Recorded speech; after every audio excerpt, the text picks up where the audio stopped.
Dad, can I stay home today?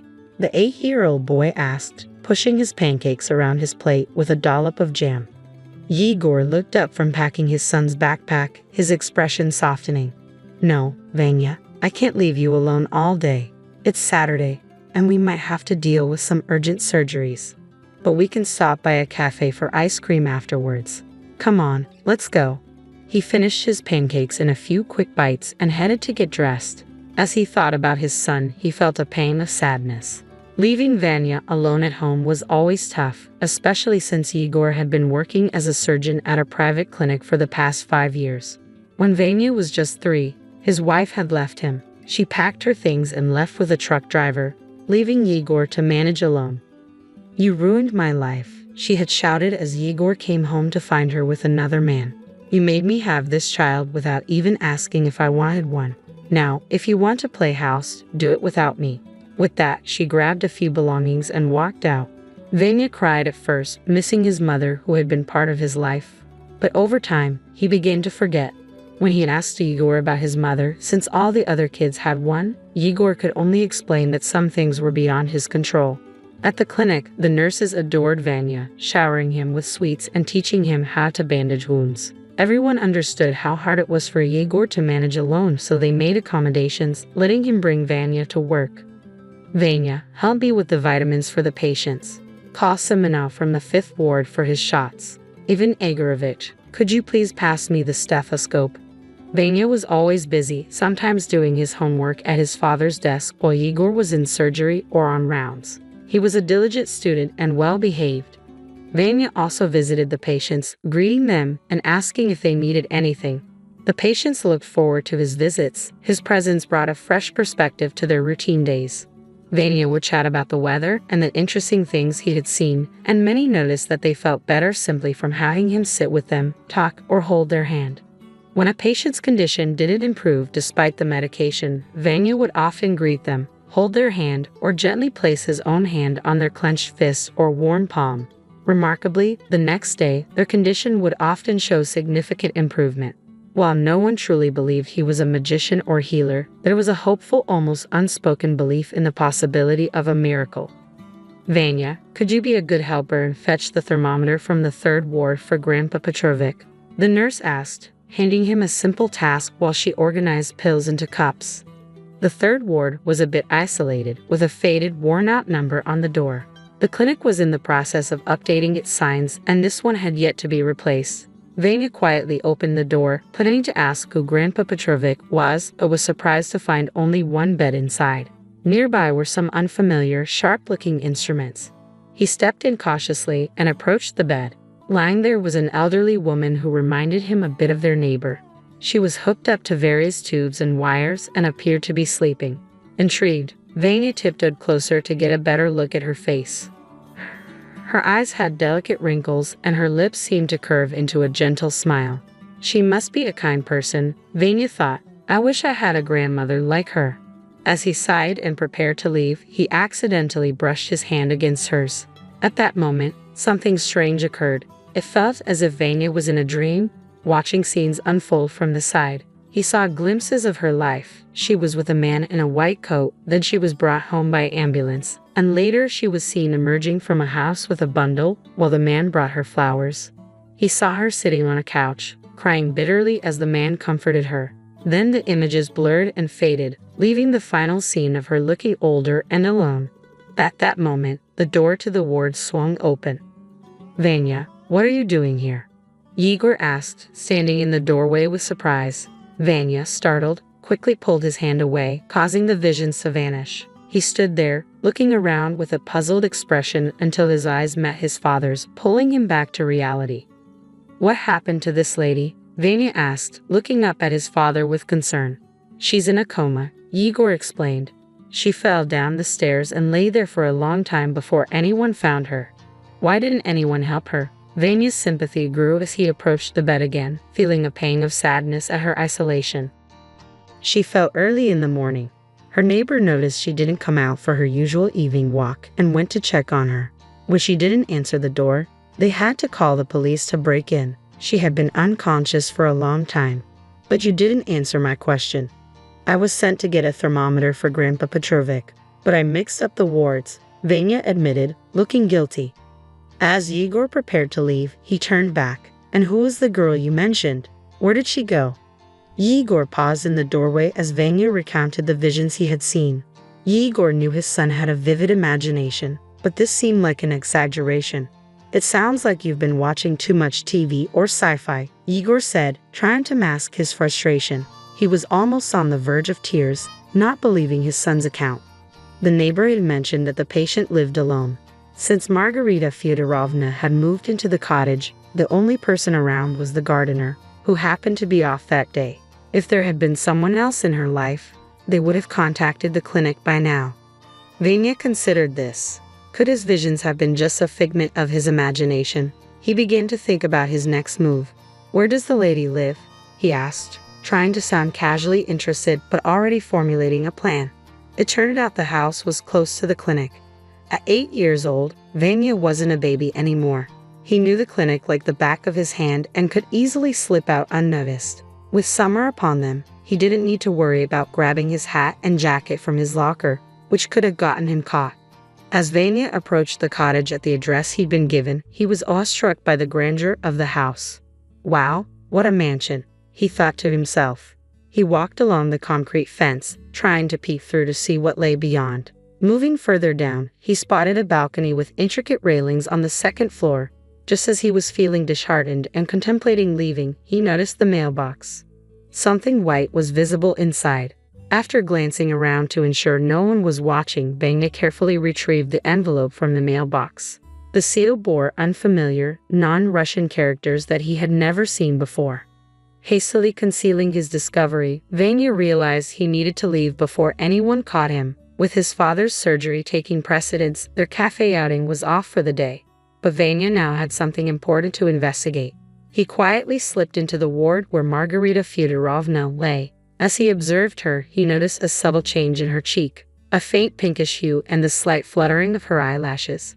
Probably just my imagination, he thought. He pulled up a chair to the bedside and sat down, carefully taking out the envelope he found. Hello, you don't know me, but I'm Vanya. My dad works here as a surgeon and mentioned that you're alone with no visitors. But I saw you with a girl. Is she your daughter?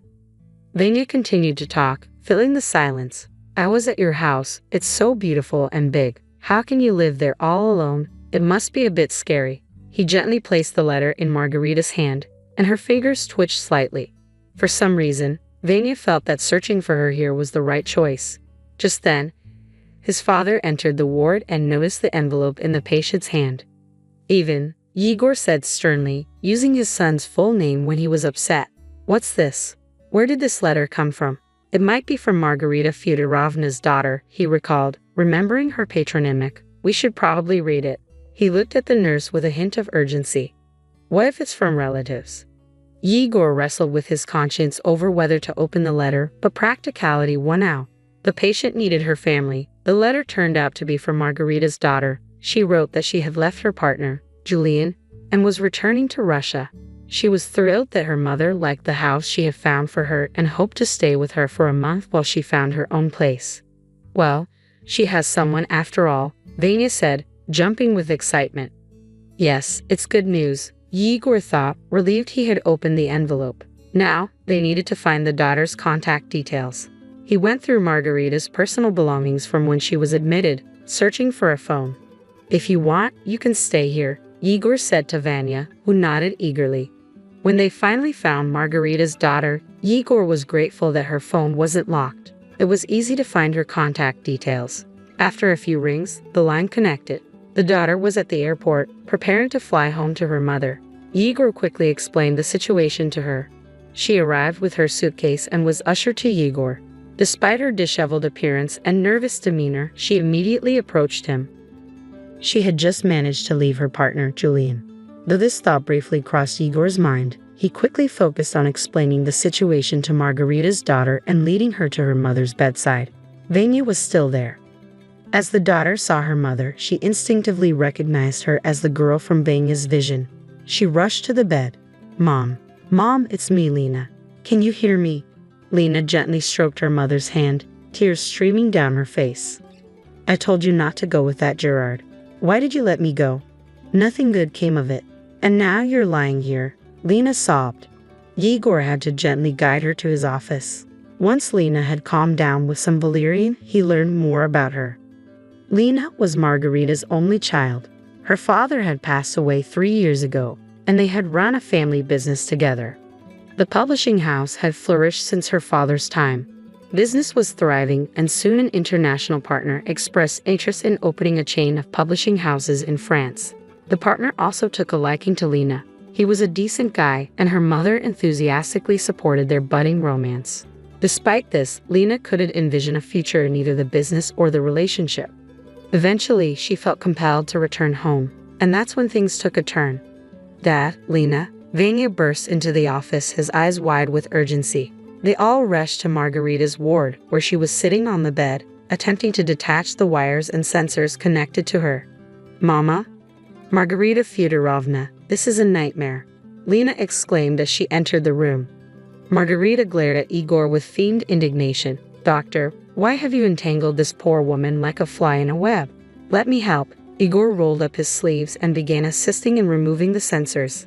Just then, Margarita's gaze fell on Igor's forearm. Doctor, is that a birthmark on your arm? She asked, puzzled. Igor shrugged casually. Nurses arrived and set up an IV drip. Soon after, Margarita began to regain her senses. Thank you, she said, but this shouldn't have happened, especially not now. I need to finish my shift.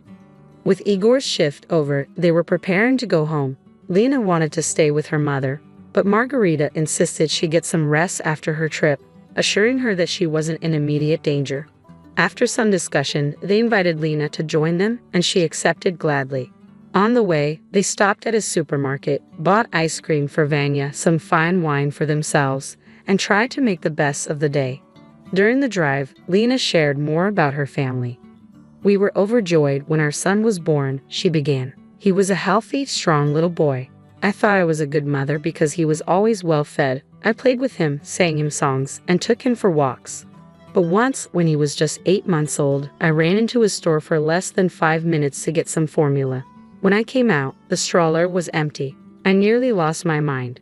Back then, there were no security cameras. We searched everywhere, put ads in newspapers, on TV, and even posted flyers. We offered a reward. He had a distinctive birthmark in the shape of a horseshoe on his forearm, just like yours, Igor. Everyone stared in stunned silence. Then all eyes turned toward Igor. I come from a respected family, Lena continued. My mother is a professor and my father is a doctor of medical sciences. They're both well regarded. I'm their only child. My father passed away 8 years ago, and my mother 5 years ago. She left me a letter, instructing me to read it only after her death. With everything that's happened, divorces and all, I got so caught up in life that I forgot about it. He slapped his forehead. It's in my safe. I'll get it. He hurried to his office, leaving everyone anxiously awaiting another revelation. When he returned, he held the envelope with trembling hands, despite his calm demeanor as a surgeon. May I? Lena asked, taking the envelope from him. She opened it with practiced ease and handed it back, her curiosity palpable. Igor hesitated, his anxiety about the letter evident. If I'm Margarita's son, then Lena must be my sister, Vanya continued. I was thinking of inviting her on a date. What was I thinking? Lena seemed to have similar thoughts, her face pensive and distressed. Margarita, lying on her pillows like a throne, looked utterly dejected, as if she had yet another secret to reveal. There's more, Margarita said, taking a deep breath as if bracing herself. I fell into a deep depression, lying for days, barely eating, and lost 20 kilograms. My husband eventually managed to pull me out of that state, but then I faced another blow. Hormonal imbalance meant no more children. Again, my husband supported me, saying there were children who needed parents. That's how Lena came to us. I told you I saw the girl, but you didn't believe me. Vanya looked at his father with a mixture of resentment and disbelief. Igor was stunned, at a loss for words. The emotions were overwhelming. Everyone realized they would need to process this on their own. Nyusha remained calm. As if in a dream, he took Lena's hand again. He recalled seeing her leave with a bundle, her father greeting her with flowers. And now, grown up and facing his own reality. Thank you for staying with the story until the end. If you enjoyed it, please support it with a thumbs up. All the best. I got pregnant. Don't come back home. What? Was I not clear? I'm having a baby with Johnny. No way. Pearl, it's your fault. You neglected your husband under the guise of accompanying your mother, so you got what you deserved. Mila said this with a triumphant look. But I, without any disturbance, took the message "don't come back" quite literally. Really? I'd be delighted to. Johnny and Mila were dumbstruck by my unexpected reaction. Pearl, what are you saying? Aren't you angry that I cheated?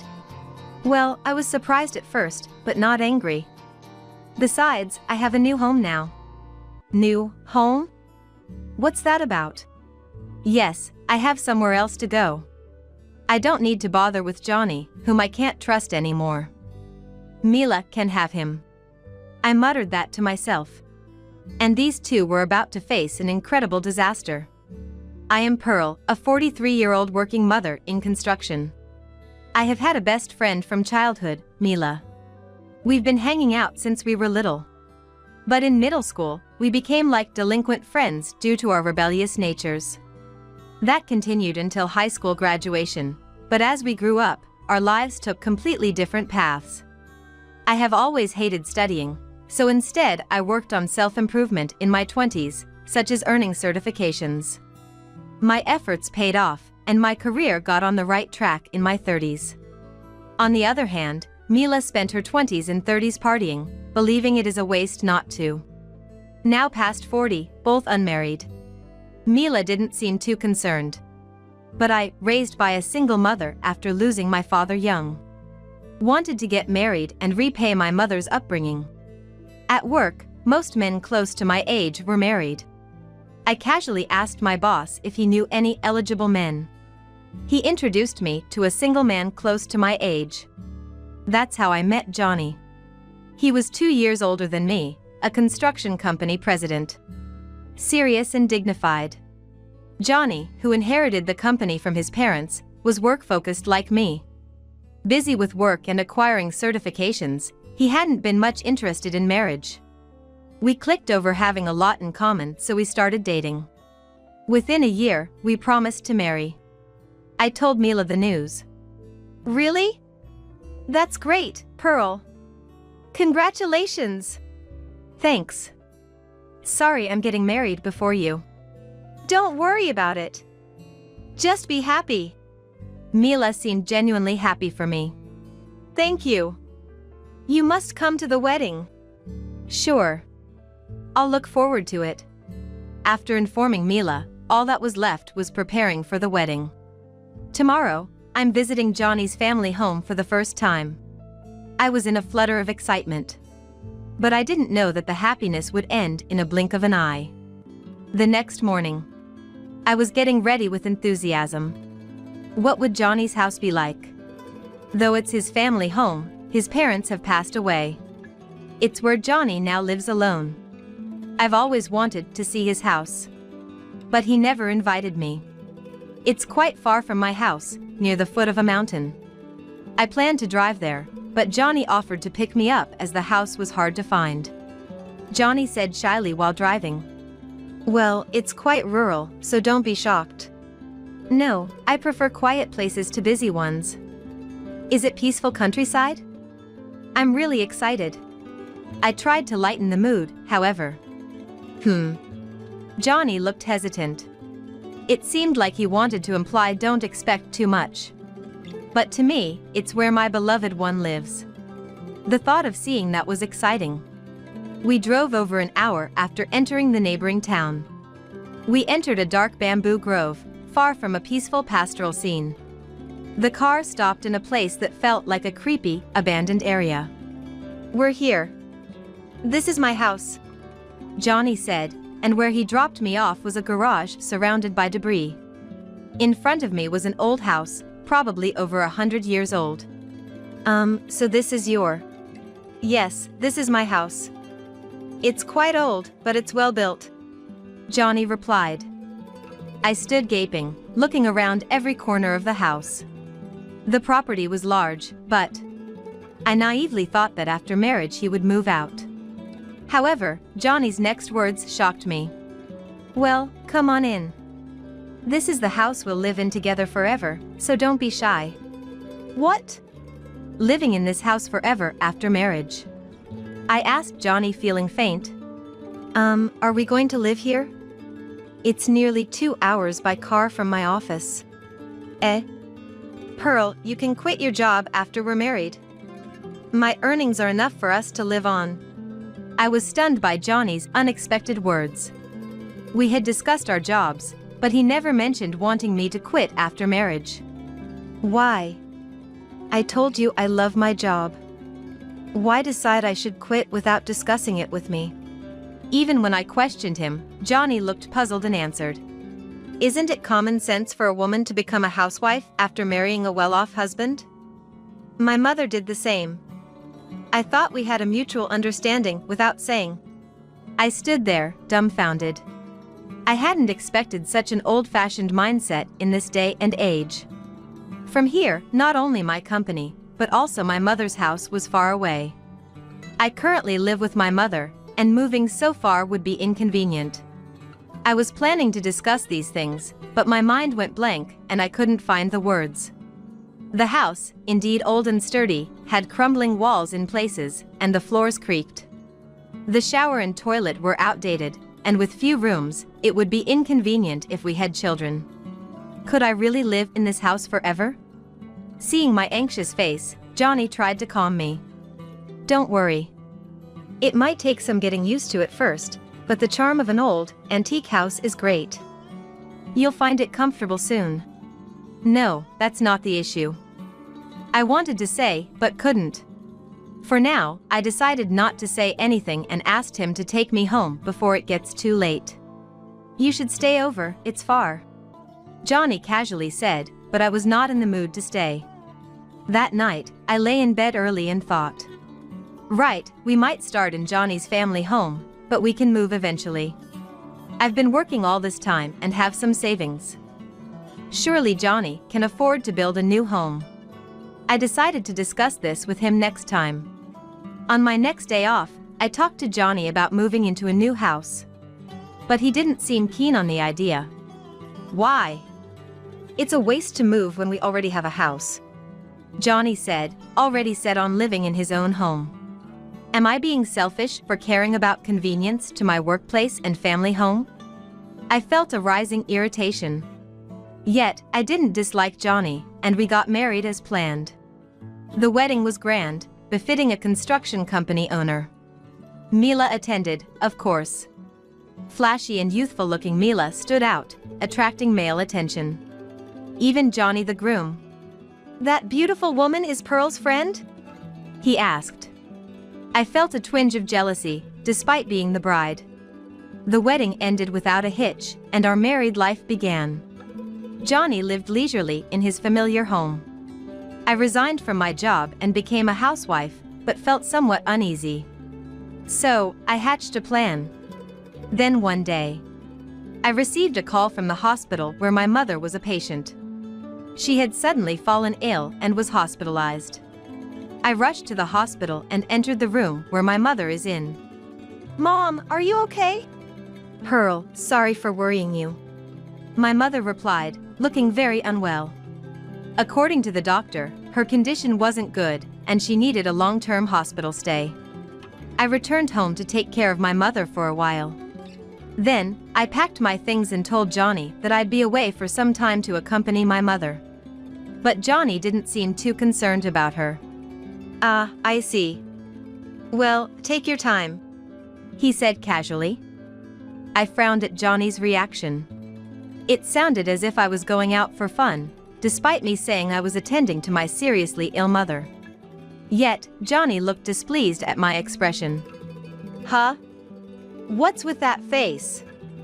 Did I say something wrong?" "No, it's nothing," I replied. Come to think of it, Johnny was raised in a wealthy environment. Expecting him to understand was perhaps too much. So, I left without saying more and went back to the hospital. 3 months have almost passed since my mother was hospitalized. Her condition remains the same, requiring my constant attendance. But what bothers me is Johnny hasn't visited even once. Is he still holding a grudge because I frowned at his words? If so, that's rather childish. Lying in her bed, my mother looked at me worriedly. "Pearl, is Johnny all right? Don't worry about me, why don't you go back home?" "It's okay, Mom. I do go home occasionally." I reassured her, not wanting to worry her further, but truthfully, I felt anxious. For the first month, I did check on the house. But Johnny was always in a bad mood and hardly spoke to me. I would just finish the housework and return to the hospital. Gradually, I started feeling like Johnny was managing on his own, and I wasn't needed. Alone at night, as my mother slept, I wondered, is this how things should be?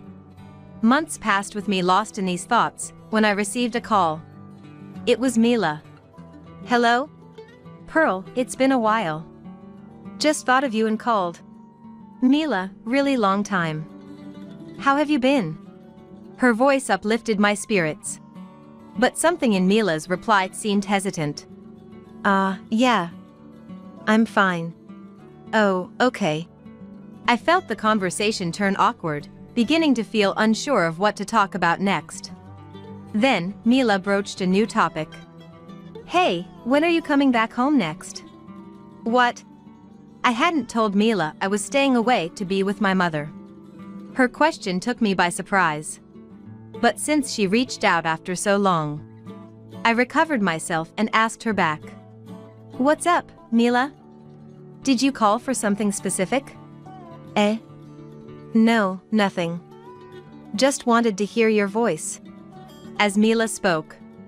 "Hey, Mila!" A familiar male voice called out in the background.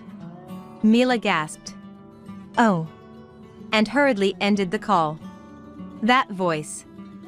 Could it be? A chill ran down my spine. It's been over 3 months since I stopped returning home. A bad feeling crept over me, and I decided to go home the next day. And the next day. After the morning rounds at the hospital, I hurried to my house. It was Sunday, so Johnny should be home. When I arrived, a bright red sports car occupied my usual parking space in the garage. That car seemed familiar. Entering the house, I saw stylish high heels in the entrance. I was right about my suspicion. "Johnny! Are you here?" I shouted from the entrance, and Johnny emerged, looking surprised. "Pearl! Why are you back suddenly? You should have told me you were coming." "Why?" "These shoes in the car in the garage, they're Mila's, aren't they?" "Yeah, Mila just happened to stop by." Johnny stammered, clearly flustered. Then, Mila appeared, dressed in a baggy overalls dress. "Idiot! Don't come out!" Johnny scolded her, but Mila didn't seem to care. "Why?" "It's not like it's a secret. We had to talk about it eventually," she said defiantly. Mila stood there boldly, not showing any remorse. Her outfit was unusually simple for her, a long dress covering her ankles. It looked almost like a maternity dress. As I pondered, Mila revealed a shocking truth. "I got pregnant." "Don't come back home." "What? Did you not hear me?" "I'm pregnant with Johnny's baby," she exclaimed. "No way, really?" Standing aside, Mila blurted out while Johnny, with a sigh, "Just great," kept his gaze downcast. Perhaps Johnny wished to have this conversation in a more composed state. "Pearl, it's your fault. You were neglecting your husband under the guise of accompanying your mother. You brought this on yourself." Mila said this with a triumphant look. But I remained calm and collected. Seeing my calm demeanor, Mila said with puffing up her cheeks, "What's with the act? I heard you don't even like this house." "That's fine by me. Old as it may be, the property's spacious, the neighbors aren't nosy, and above all, Johnny's kind and wealthy." What more could I ask for? Johnny, buoyed by her high opinion of him, suddenly changed his awkward expression. When I first saw Mila at the wedding, it was love at first sight. So I figured, why not live with Mila instead of Pearl, who doesn't even like this house? That's right, Johnny called me after finding my contact in the guest list saying Pearl isn't coming back, so please, come over. I was unsure at first, but how could I say no when he needed me so much? I see. I responded indifferently to Mila's smug love story. Just playing cool, aren't you? You must be so upset. But let me remind you, Johnny's baby is growing inside me. Don't bother coming back here. With that, I decided to graciously accept her invitation with a smile. Really? I'd be delighted to. My unexpected reaction left Johnny and Mila dumbfounded. Pearl, what are you saying? Aren't you angry about my affair? Well, I was surprised at first, but not angry. Besides, I have a new home now. A new home? What are you talking about? Johnny looked utterly bewildered, so I gave him further explanation. You see, I've been house hunting since we got married. This house was fine initially, but it's not practical for children. There are no schools nearby. Mila looked startled by my words. She hadn't considered schooling for her unborn child. Why didn't you discuss this with me? Because you didn't want to move from here.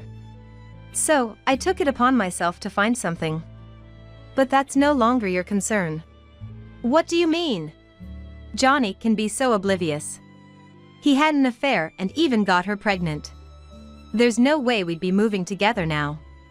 I mean, you should stay here with Mila and your baby.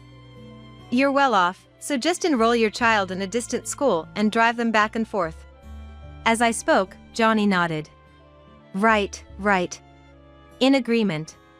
Mila, wide-eyed, finally addressed me. Pearl, you're oddly compliant. How can you so easily accept Johnny and me? No, I've just lost faith in Johnny, who never once visited my seriously ill mother in the hospital.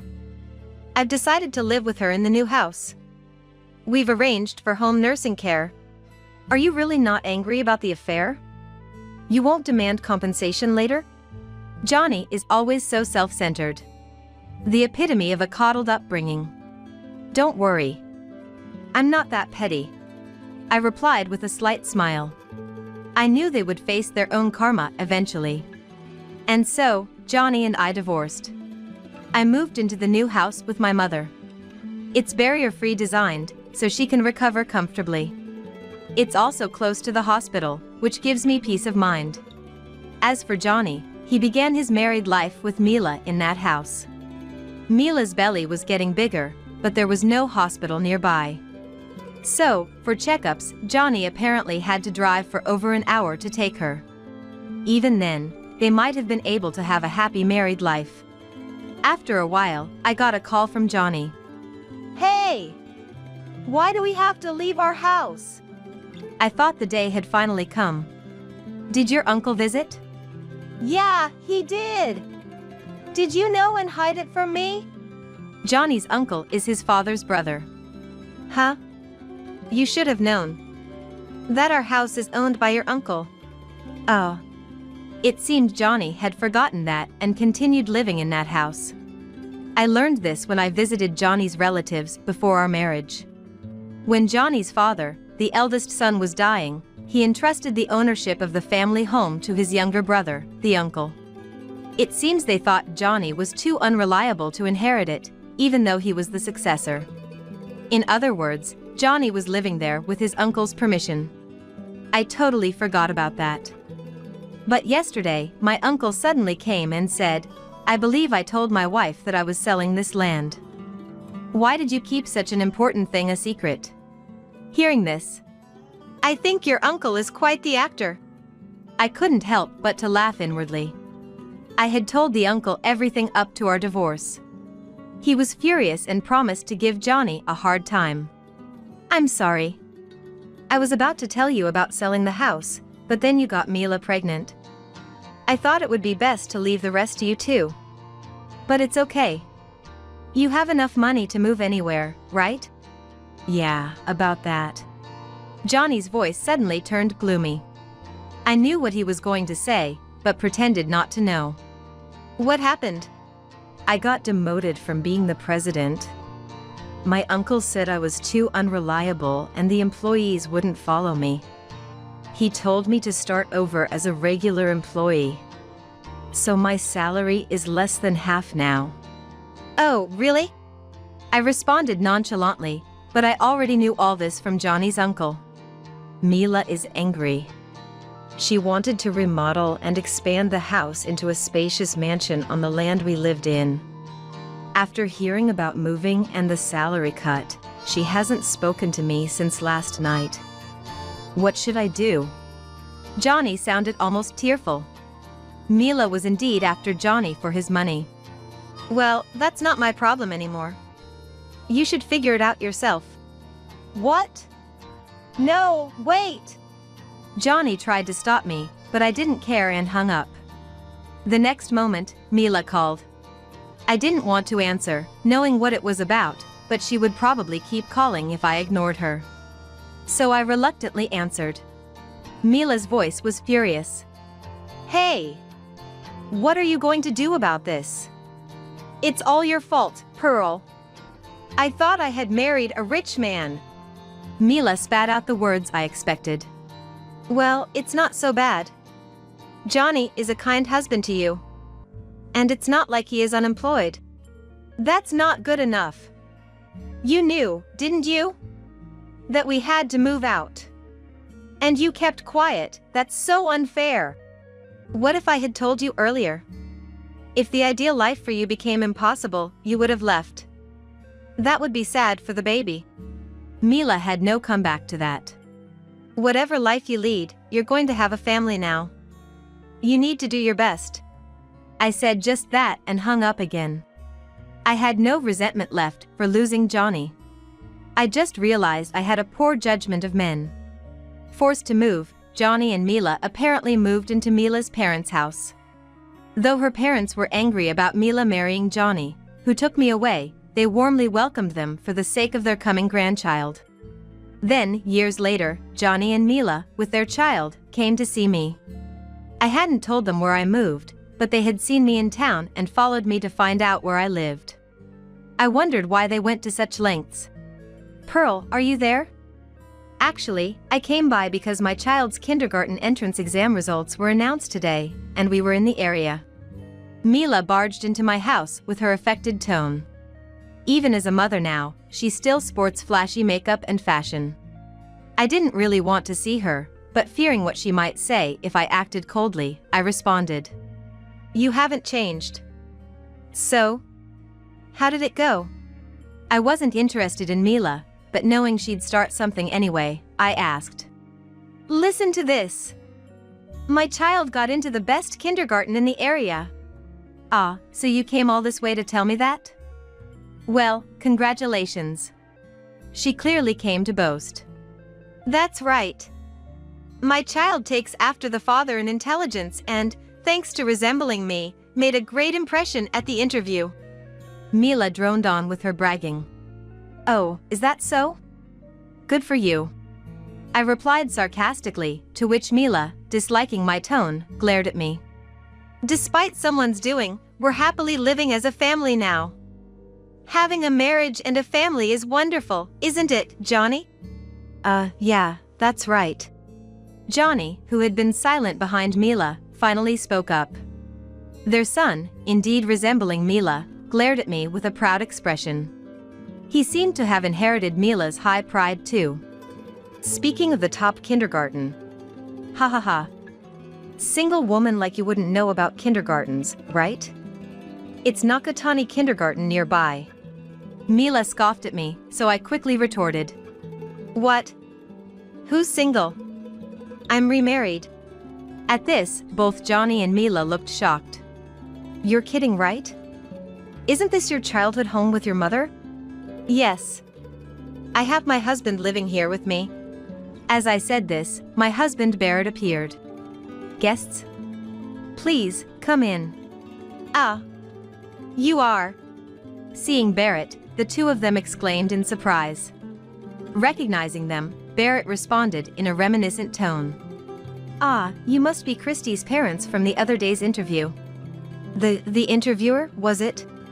"Yes, sorry for the late introduction. I'm Barrett, principal of Nakatani Kindergarten. Are you friends of Pearl? Thank you for your support on behalf of my wife." Hearing Barrett was the principal, they froze. "Wait, the principal is Pearl's husband?" "Indeed.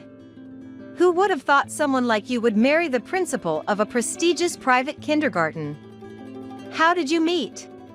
Mila sneered at me. "Unlike the old days, I've worked hard on myself. A woman like me. I didn't deserve to be mocked by Mila now. We met at work. My company was contracted for the kindergarten's reconstruction. Yes, I was attracted to her hard work, so I initiated our relationship," Barrett said with a shy smile. "Oh, that's right. Barrett, let me introduce them. This is my ex-husband, Johnny, and his wife, Mila, who took him from me." "You're making us look bad." "That's right. What are you saying in front of the child?" Both were flustered, facing the principal of their child's soon-to-be kindergartner. It's a prestigious kindergarten with strict family backgrounds. Knowing their complicated family circumstances might be a problem. Mila timidly asked Barrett. So, about the enrollment?" Barrett's expression turned stern for a moment but then softened. "Let's see how your child does in our environment first." "So, our child can enroll?" Johnny and Mila looked relieved. However, they didn't realize how challenging life in the kindergarten could be. Life at the kindergarten turned out to be a disaster for Johnny and Mila. Because in our school, parent connections are strong. Even a hint of bad reputation spreads quickly. So, the rumor that Mila stole the principal's wife's ex-husband spread like wildfire.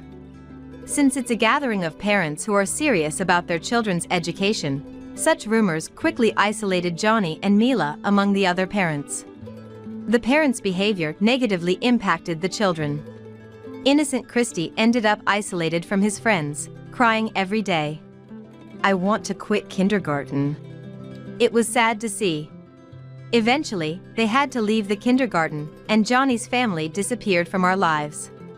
Later, Barrett heard from another kindergarten principal. Johnny's family had moved Christy to a public kindergarten. However, with many locals there, similar rumors spread. Johnny and Mila gradually found it uncomfortable to stay in the area. Before long, they left Christy behind and went somewhere far away. Recently, Mila's parents have been taking Christy to and from kindergarten and attending events. They're friendly with the neighbors, ensuring Christy can attend kindergarten comfortably, mindful of others. Previously indulgent, Mila's parents seem to have given up on Mila, focusing on raising Christy instead. I was worried about Christy, but hearing this from Barrett, I felt relieved. Sometime later, Mila's parents came to apologize for everything. "We're truly sorry for the late apology. We wanted to bring Mila, but she absolutely refused." "Is Mila at home?" I was surprised, having heard Johnny and his wife were missing. According to her parents, Johnny and Mila got divorced being unable to cope with poverty. Mila returned home alone. But Christy doesn't see her as a mother and ignores her at home. Time passed, and I gave birth to my first child, a daughter, at a local hospital. I made many mom friends. Though I lost a childhood friend, I look forward to spending time with moms in similar situations.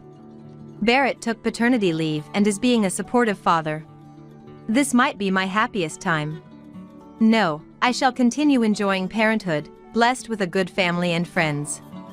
Like my mother, a single mom, I want to shower my daughter with love. Even if I once went in the wrong direction, I'll trust my daughter, family, friends, and more importantly in myself. I vow to live strongly as a mother. Being a husband's housekeeper, and if you defy, I'll divorce you. That's what Tyler, who stole my black card and went on a spending spree, threatened me with. Taking advantage of my being at work, he's off gallivanting on overseas vacations. I can't stand being mocked by such a ridiculous man. Sure. At my wit's end, I dismiss a call from Tyler and set out to enact a terrifying plan of revenge. My name is Harper. A former actress, I was a star who swept the nation. Having appeared in international dramas, I was once reported overseas as captivating men around the world. My popularity back then was extraordinary. My retirement from the entertainment world came about when I married Tyler, my then manager. He was my rock, skillfully supporting me as I tirelessly traveled the globe. He took care of everything, from my health to my personal life. Even after leaving showbiz, he's been a great help with the business I'm currently handling. Now, we collaborate and run a company related to apparel. I retired from the entertainment industry to marry him, and that was 10 years ago when I was 21. At the height of my fame, my retirement announcement had the media swarming my house daily. Even fanatical fans showed up. Every day, I received letters begging me not to quit, and my departure even caused a societal stir. Rumors and various media coverage abounded, but Tyler and I, oblivious to public opinion, married at the peak of our happiness. Everyone around me supported this decision. Just before retiring, I launched my own apparel brand, and now Tyler works there as an employee. I've entrusted him with the finances, while I, as a president, market our models. Though our life seems perfect, it's been far from it lately. Tyler's been acting strange. He comes home exhausted, sighing heavily, and gazes at me with an indescribable look. What's wrong, Tyler? You've been down lately. Trouble at work? I've always understood that he tends to internalize things. That's why, during our time together, I often try to gauge his mood. It seems he struggles to voice his worries and complaints on his own, always waiting for me to intuitively act. Sure, there are times when this feels bothersome, but I've never really resented it. After all, he has dealt with more troublesome things because of me. Gratitude, I suppose, has always outweighed any annoyance. I'm tired of always being the sidekick, always following your orders. His words, so unlike the expected work-related complaints, shook me. What's this all of a sudden? You've never mentioned this before. He often deliberately spoke in a way that hurt me. He starts saying these things when his work gets busy. Since he's always so firm at work, I guess he doesn't have a place to vent. I remember venting to him numerous times when I was an actress. So, I understand how he feels. But still, being confronted with such unexpected words, my voice trembled with disturbance. I've been holding back. You are busy, and I'm the one being taken care of, if you think about it. He earns decently, but after all, he's just an employee at my company. I'm the higher earner. I never thought income mattered in our marriage, so his words were a shock to me. Even when you come home, it's all about work. You hardly pay any attention to me. When we go shopping together, you buy whatever you want without a second thought. How do you think I feel watching that?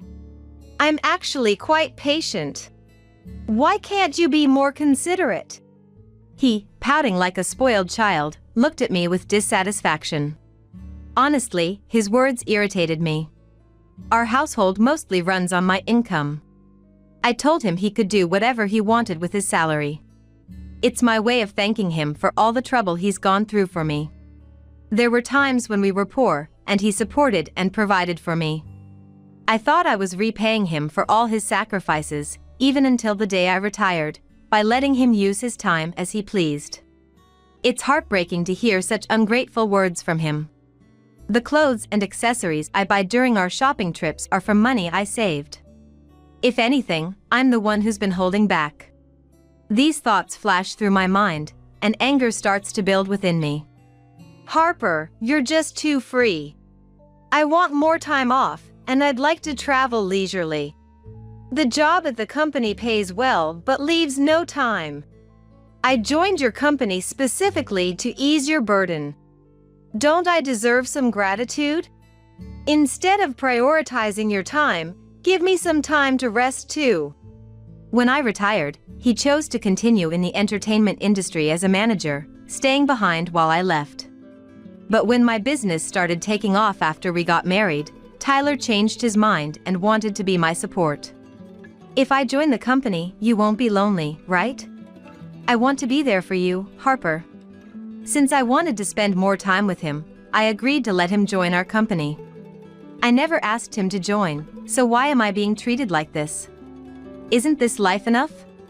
Isn't he being too selfish? While I was pondering this, he made a proposal that felt like a final blow. Hey, my parents are turning 60 soon. Can I take some time off for their celebration? That's all I ask. No more demands from me, but I'll need 2 weeks off. I want to take them on an overseas trip. They've never been to Mexico, and I want to show them the delicious food and beautiful sights there. I was taken aback by his unexpected request and felt a sense of discomfort. A 2-week vacation could be easily taken by using paid leave. Our company is known for its easy vacation policies. There's no reason for such a confrontational approach unless something else is going on. Despite this, the fact that he would come to me directly with such a hostile attitude for negotiation struck me as odd. I thought so, but it was just a hunch. There was nothing concrete to prove this uneasy feeling. While suppressing my irritation, I calmly responded, "That's fine, but I can't join you this year. There's an important fashion show for our models and the Paris collection needs preparation. Can you ask if next year works? I'll adjust my schedule then." As his wife, I can't miss my parents-in-law's 60th birthday celebration. But this year, our company has 2 major events, and I can't afford the time to travel. I suggested postponing, but he refused with a smile. "That's fine. I'll just go with my family. I want to spend some time with them. As the accountant, my absence won't disrupt the work too much." His reference to family pained me, as if implying I'm an obstacle. So, how about it? I deserve some free time too, right? He has always been someone who speaks without malice, often impulsively. His honesty and straightforwardness are some of his good traits, but sometimes he speaks too hastily. No one is perfect, and I chose him as my partner, flaws included, but this way of speaking is just too much. Even if he doesn't intend it, why do I have to be spoken to like this? Doesn't he care about me at all? Harper? Are you listening to me? Despite this, I've always received great care from my parents-in-law. I can't often visit their house due to work, but when I do, they treat me like their own daughter, always praising my work. I'm so happy to have such a proud daughter. Samantha, my mother-in-law, expressed joy since I married, and Cody, my father-in-law, also celebrated our marriage with happiness. It's their birthday celebration, after all. I understand his desire to celebrate it this year. But how can I respond positively after being spoken to in such a manner? "It's no problem. Take 1 or 2 weeks, whatever you prefer." Unable to bear his harsh words, I let my anger show. This must have been the turning point for Tyler. He stood up, irritated, and left the living room without a word. We have separate bedrooms due to our work schedules. From that day until his departure for the trip, we didn't see each other at all. Is that really true? Isn't Tyler being too harsh? Mia, my secretary, noticed something was off on the day Tyler left for his trip and pressed me for details. Mia is truly a talented individual and has been a support since I started running the company. As women, we often share the same opinions, and I trust her perhaps even more than Tyler. She's adept at sensing my moods and quick to assist when I'm down or about to make a mistake. I dote on Mia like family. She looks up to me like a sister, and I often consult with her. Her candid advice is always helpful. And now, noticing my unusual demeanor, she expressed her concern. I hesitated at first to tell her everything, but if I continued working like this, it could affect my performance. I decided to confide in her about everything that had happened up to today. She furrowed her brow in anger as I spoke. If I were his wife, I'd have spoken up firmly. I've always thought this, but Harper, you're too lenient with him. I understand you love him, but you shouldn't let yourself be taken for granted. Her straightforward reasoning felt like a blow to my heart. In a world where everyone hesitates to speak their mind to me, Shay's the only one who treats me as an equal. This refreshing and comforting feeling is precious to me. As one's position rises, people tend to become more humble and reserved. Having someone like her who confronts me head-on is truly invaluable. You're right. What should I do? Can't you call Tyler? Maybe try talking to him after work today? There's no need to be considerate about disturbing his trip. If this continues, it could lead to a divorce crisis. Do you understand? Her sisterly advice left me with no response but to agree. Since work ended early that day, following her suggestion, I decided to call him immediately. He was in Mexico. The time difference wasn't significant, and he should be resting in his room after dinner. I had texted him earlier to let him know I needed to talk, so he should be expecting the call. Expecting no issues, I called, but he didn't answer. Maybe he's still enjoying his time with everyone?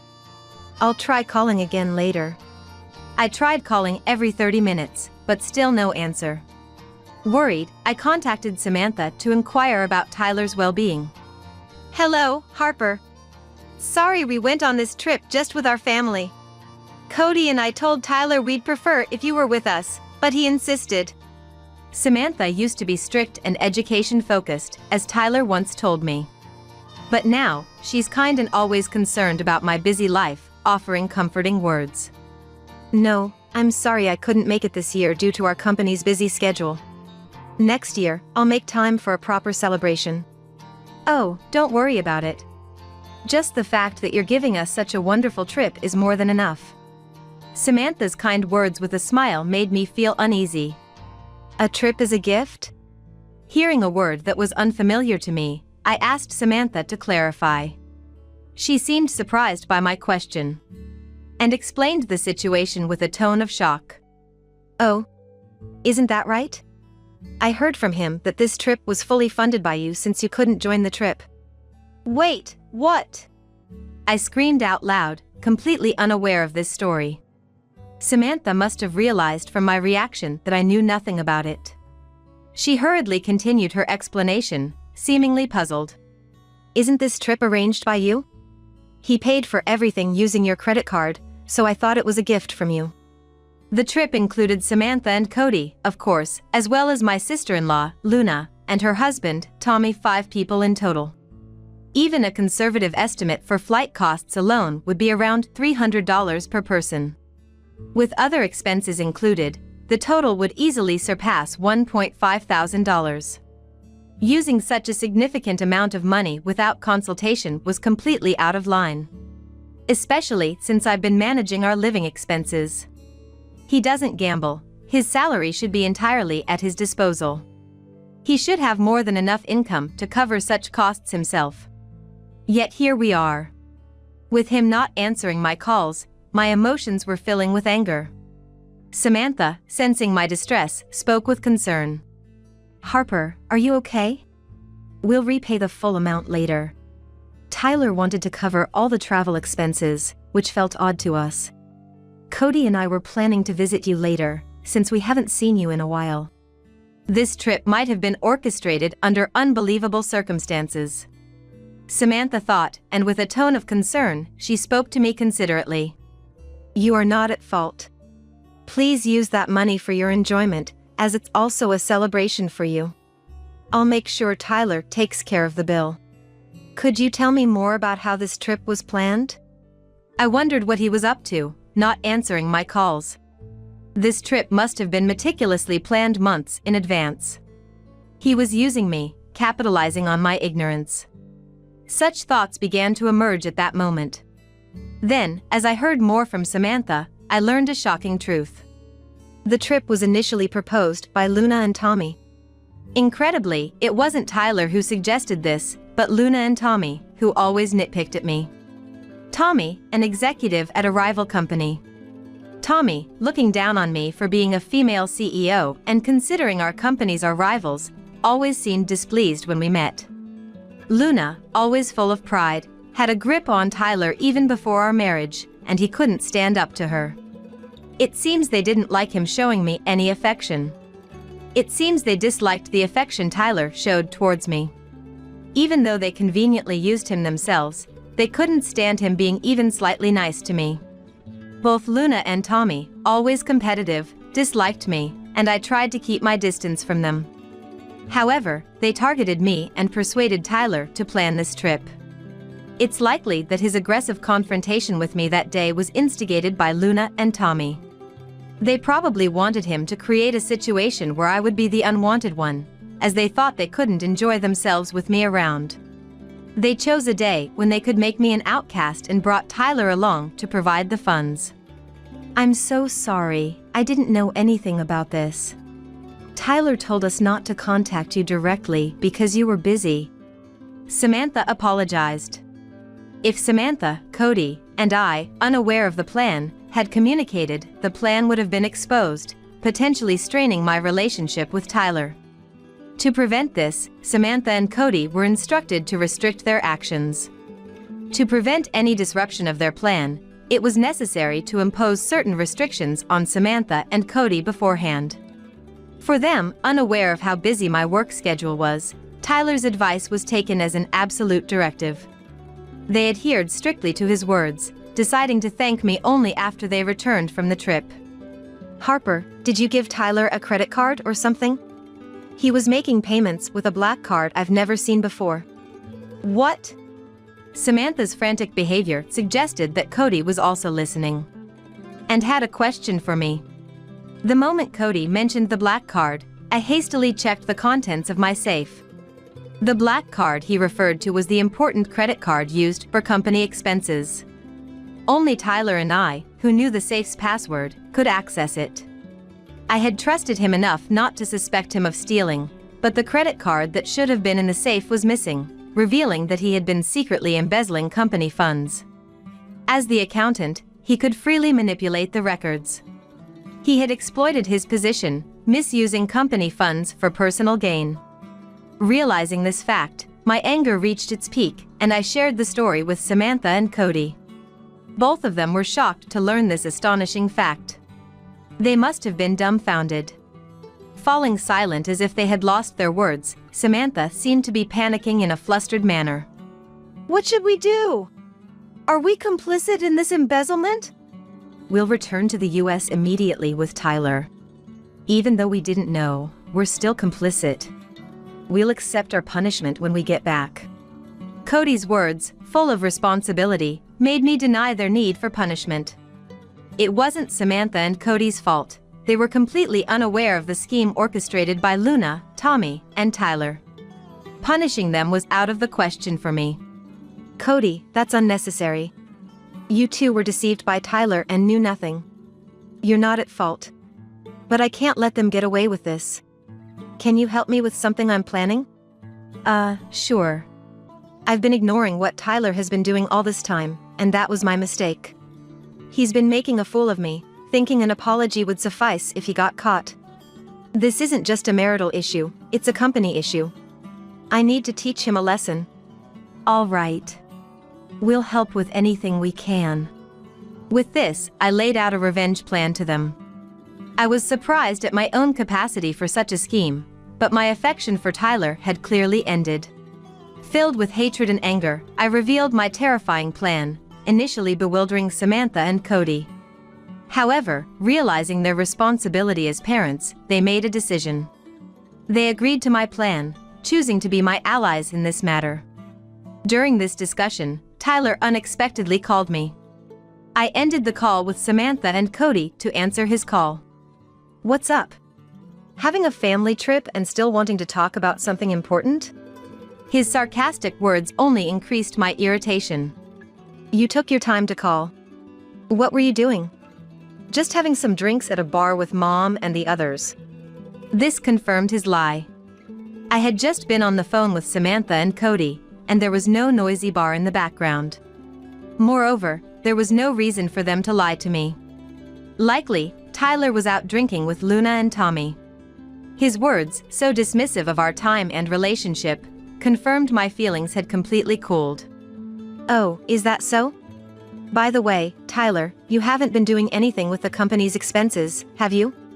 He was clearly startled by my sudden question. "What's this all of a sudden?" His tone, usually light and cheerful, turned serious, unlike anything I had heard from him before. Was this his true nature? His change in tone, seeing me as an adversary, prompted me to respond firmly. "I was just wondering, considering an audit is coming up soon for the company. You're suspecting me?" His defensive response to a simple question indicated his guilt. His poor reply made me laugh involuntarily. "What's the matter?" "I was just worried and asked, and now you think I'm suspecting you. Did you do something wrong?" "Nothing like that. But hey, when I get back home, the house isn't going to be a mess, is it?" Suddenly changing his demeanor and trying to switch the topic, his actions became even more suspicious. Why couldn't he realize that such behavior only made him more suspect? I was almost impressed by his lack of intelligence. "What do you think?" "I'm busy with work, too." "Stop it. I hate the idea of coming back to a dirty house with bugs and stuff, you know? A wife is her husband's housekeeper, and if you defy, I'll divorce you. Even the executive director often threatens his wife with that. I might have to do the same. You wouldn't like that, right? So, keep the house clean." I had never seen he and the executive director being friendly. What he was saying now was probably his true feelings. But, perhaps aware of his weaker position, he used someone else as a shield, making me sigh in exasperation at his patheticness. "Sure, I'll be careful." There was no need to continue the conversation with him. He was completely underestimating me. Using company funds and embezzling. I could have him arrested for embezzlement. I won't show mercy, even to my husband. But that alone wouldn't satisfy me. After hanging up with him, I immediately made a call to a certain place. The next day, as I was busy preparing for a fashion show, I received several calls. Of course, it was Tyler. I noticed his calls late at night, while I was out for a certain reason.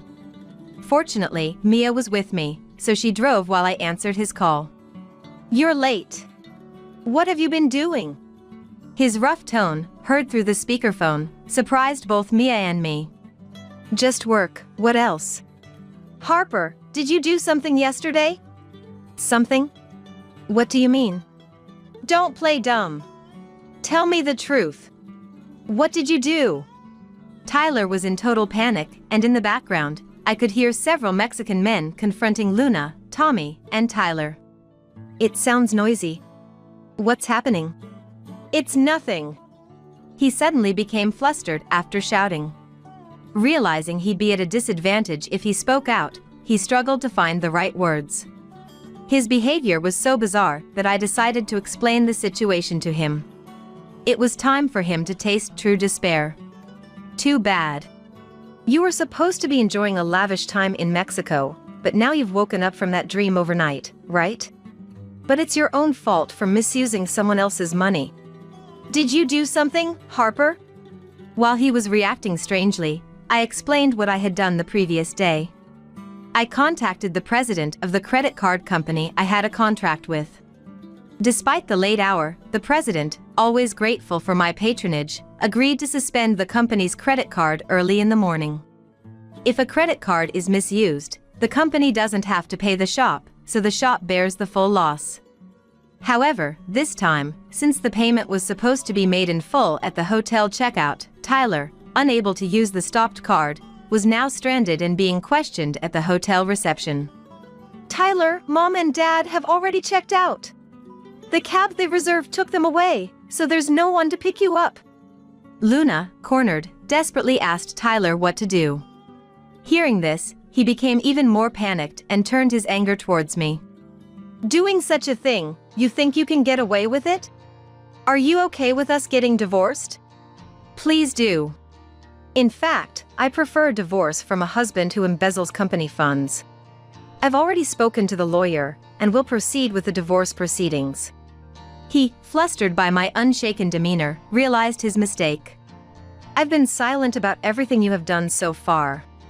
There was truth in him supporting my work, and I was grateful to him. But I've reached my limit." "But Realizing his dire situation, he pathetically acknowledged my fury. The reception, relentlessly demanding payment, showed no mercy. He, relying on an interpreter, couldn't speak Spanish at all. Listening to this, I had an idea and suggested to him to pass the phone to them. Nobody there speaks Spanish, right? Can you let me talk to them? I'll explain for you. Will you help me? I'm glad to switch. Thinking that I had changed my mind after his apparent regret, he quickly handed his mobile phone to the hotel reception. I explained the situation to the reception in Spanish, and they quickly understood. To ease any concerns, I got their contact information, which Mia noted down. They happily agreed to cooperate with my deal. After talking to me, they returned the phone to Tyler. What happened? Did you sort it out? Yes, I took care of it. Now it's up to you guys to manage. Really? You're a lifesaver, Harper. I love you. With that, he was called back to the reception. Unaware of our conversation, he ended the call and followed them. Are you okay? This might turn into a big problem. Just perfect. It's the right kind of hell for them. An hour later, as expected, Tyler called many times. When I answered, he was in a pathetic state. What's going on, Harper? What is this place? He showed me a video call of a slum street. Tyler, Luna, and Tommy had been taken to the slums and stripped of all their belongings. The fact that they ended up in one of Mexico's most dangerous slums was unexpected. The receptionist had told me, I was a fan of Harper. I'll arrange the punishment, leave it to me. But I never expected it would be this place. I laughed out loud at the location, far beyond my expectations. Lucky you. Still alive in the most dangerous place in Mexico. It's a miracle you're alive. That's impossible. Wait, Harper. What do you mean? Explain, and come to help us right now. From the video call, it was clear they could hear my voice. The homeless people surrounding them were causing a commotion. You were causing trouble for Harper. It's your fault. You three should reflect. Samantha and Cody appeared on the call, surprising Luna and the others. Mom and Dad, what are you doing? Harper's acquaintance flew us back on a private jet to the US, and Harper came to pick us up. We knew you were trying to trap Harper. We asked her to do whatever she wanted. At that moment, the homeless people behind them started questioning Luna, Tyler, and Tommy. The slum residents were merciless, even to women, if they seemed to have anything valuable. As they argued on the video call in the dangerous streets, it was natural they'd become prey. I spoke to the locals in the background, smiling. These men have been misusing my credit card and have been terrible to me every night. Do whatever you like with them. I want them to see hell. They agreed, saying, leave it to us. The call ended abruptly, likely because the phone was taken. Since then, they have been living in fear in the slums. Treated poorly by the locals and unable to afford a return to the US. They were effectively trapped abroad. I confirmed the events with the hotel reception afterward. Their acquaintance, apparently a boss in the slums, agreed to take care of Tyler and the others in exchange for a treat of fine liquor.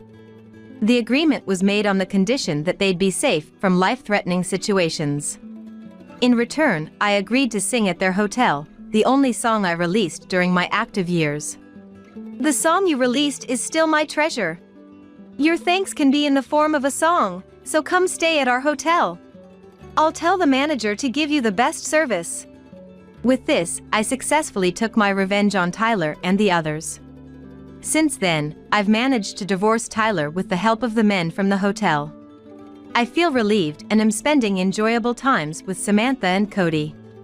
Luna and Tommy were fired for their unauthorized absence from work.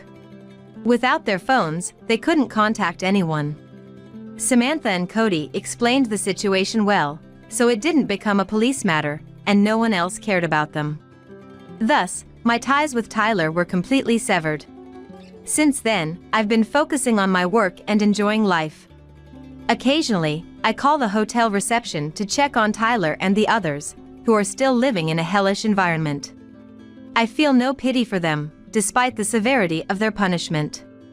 I only ask to spare their lives and now enjoy my own life to the fullest. Frankly, you're just dead weight to this company. Incompetent old lady, you're fired.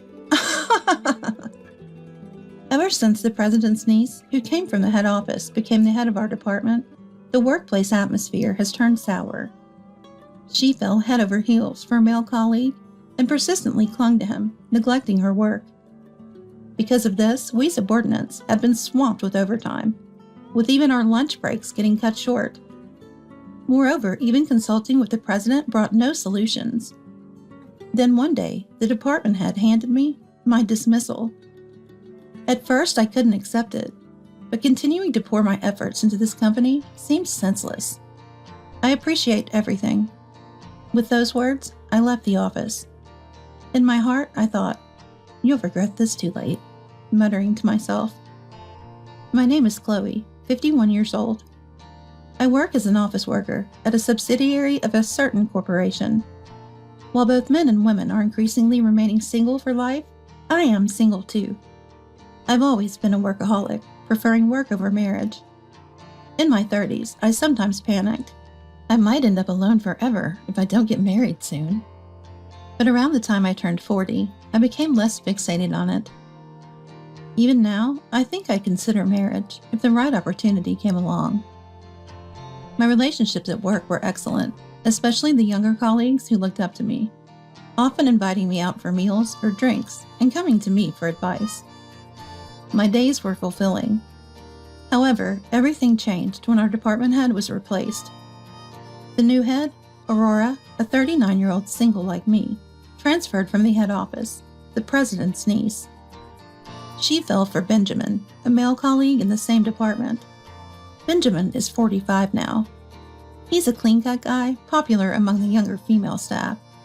He's a man of few words, but highly competent. From her first day, Aurora stuck to Benjamin and unfortunately started slacking off at work. That day, even though it was only 10 a.m., Aurora said to Benjamin, "Mr. Benjamin, it's about time for a lunch break, right? Why don't you join me for lunch? There's a chic restaurant about 20 minutes away by taxi." "Manager, it's too early for lunch, and we can't go to a place that takes 20 minutes by taxi. Our lunch break is only supposed to be an hour." "Don't worry, I'm the manager, after all. If I'm with you, you're allowed to take as long a break as you want." At Aurora's words, not only Benjamin but everyone in the office frowned. Actually, I had been consulted by Benjamin several times about Aurora. Aurora, it seems, kept taking Benjamin to the conference room during work hours for idle chatter, and Benjamin was troubled because he couldn't get his work done. Feeling I had no choice, I went to Aurora's desk and said, "Manager, there's still time before lunch. Benjamin has work that needs to be done right now. If you take a 2 or 3 hour lunch break, the rest of us employees will have to pick up the slack." "What? Is that a problem?" Aurora glared at me sharply. "It's a big problem, especially since our rival's performance has been improving lately, and the president has told us to work harder than ever. My uncle has entrusted me with the full responsibility for this department. I don't need you telling me what to do."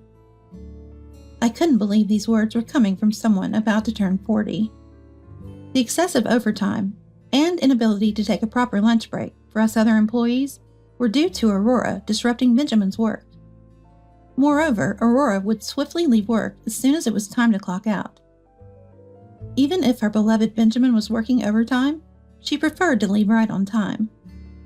After Aurora repeatedly ignored my warnings, I decided to talk to the president directly. "President, the manager is interfering with Mr. Benjamin's work. Please, could you do something about it?" "Well, I've heard about it from Benjamin and other employees, but I've left the department entirely to Aurora. It's not for me to intervene." "But the work progress is getting worse." The president sighed in annoyance. "Really? We need to work hard not to fall further behind our rivals. I have a lot of other things to do. Don't add to my workload." "But Don't make me repeat myself. Get back to work, that's all. I was dumbfounded. I never thought the president would be this kind of person. Though I had heard rumors of mistrust from some employees, so it was true. Perhaps the president found it bothersome to meddle in subordinate relationships and was somewhat favoring his niece Aurora. That's why I, the most senior in the department, along with the section and division heads, had to keep warning Aurora whenever she caused trouble. Moreover, the frequency of Benjamin's consultations about Aurora increased, and he and I spent more time together. It didn't take long for Aurora to start disliking me. That day, after managing to escape Aurora's persistent lunch invitations as usual, Benjamin and I had lunch outside. Returning to the office after the meal, Aurora muttered to me, "Acting flirty at your age? Huh? Ridiculous!" I was taken aback. I never expected to evoke such jealousy from a woman over a decade younger at my age. After hearing what Aurora had muttered, Benjamin later apologized to me. "Sorry for causing trouble for you, Chloe." Benjamin bowed deeply, but he wasn't at fault. "Don't worry about it. I'll do my best so that you and the other younger employees can work comfortably. Feel free to talk to me about anything, okay?" However, since then, Benjamin has reduced how often he spoke to me in front of Aurora, trying not to cause me trouble. So I started initiating conversations with Benjamin. I couldn't ignore a junior colleague in trouble, as I've always done, and Aurora's jealousy towards me grew stronger by the day. One day, as usual, because of Aurora, Benjamin and I ended up working overtime. "Another day of overtime," I muttered to myself. Aurora, sneering, said to me, "Chloe, working overtime again. Overtime is for the incompetent who can't get their work done, right? Benjamin doesn't need to stick around and help an old lady like you." Aurora didn't know I was helping with the work Benjamin couldn't finish. Incredibly, despite being a manager, she had no idea how much or what kind of work her subordinates were doing. Then Benjamin, with a raised corner of his eye, looked at Aurora and said, "Chloe is helping me with overtime because you're interfering with my work. Chloe is neither incompetent nor an old lady." Benjamin himself had repeatedly asked Aurora, "Please don't interfere with my work." But seeing Benjamin openly angry and counter-arguing like this was a first for me. Aurora, taken aback, stepped back and looked like she was about to cry. Then glaring at me, she left the office without a word. The next morning when I arrived at work, Aurora was unusually already there. Since Aurora always arrived several minutes late, I was surprised. Seeing me, Aurora said, "Chloe, could you come here, please?" I went to her desk, and the next moment, Aurora said something outrageous to me. "You're fired." What? Shocked by Aurora's sudden announcement, I stood there doubting my own ears. "Please pack up your desk. You'll be paid 30 days severance pay, so you don't need to come in tomorrow." Wait a minute. What's the reason for my dismissal? I can't accept this. Of course I said this to Aurora. "You have too much overtime. Our company can't afford to pay overtime to someone as incompetent as you." "Excuse me? But that's because you've been interfering with Benjamin's work." "It's not just about the overtime. Being just a regular employee at your age? Frankly, you're just dead weight to this company. An incompetent old lady like you is fired." At that moment, I remembered how Benjamin had defended me and gotten angry at Aurora the day before. Probably Aurora felt even stronger resentment towards me and decided to expel me from the company. The junior employees, including Benjamin, who was present, protested vehemently against my dismissal. But Aurora, even to Benjamin's words, just said, "Quiet," and wouldn't listen. Initially, I couldn't accept the dismissal, but then I thought about it again. Why work under such a person, feeling miserable every day? Is there any point in contributing my valuable time and effort to a company led by someone who lets such a person run rampant? Finally, I answered Aurora. "Understood. I appreciate everything." And then I packed my personal items from my desk.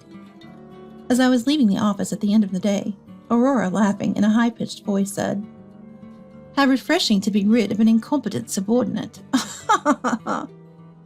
I didn't retort and just left the company silently.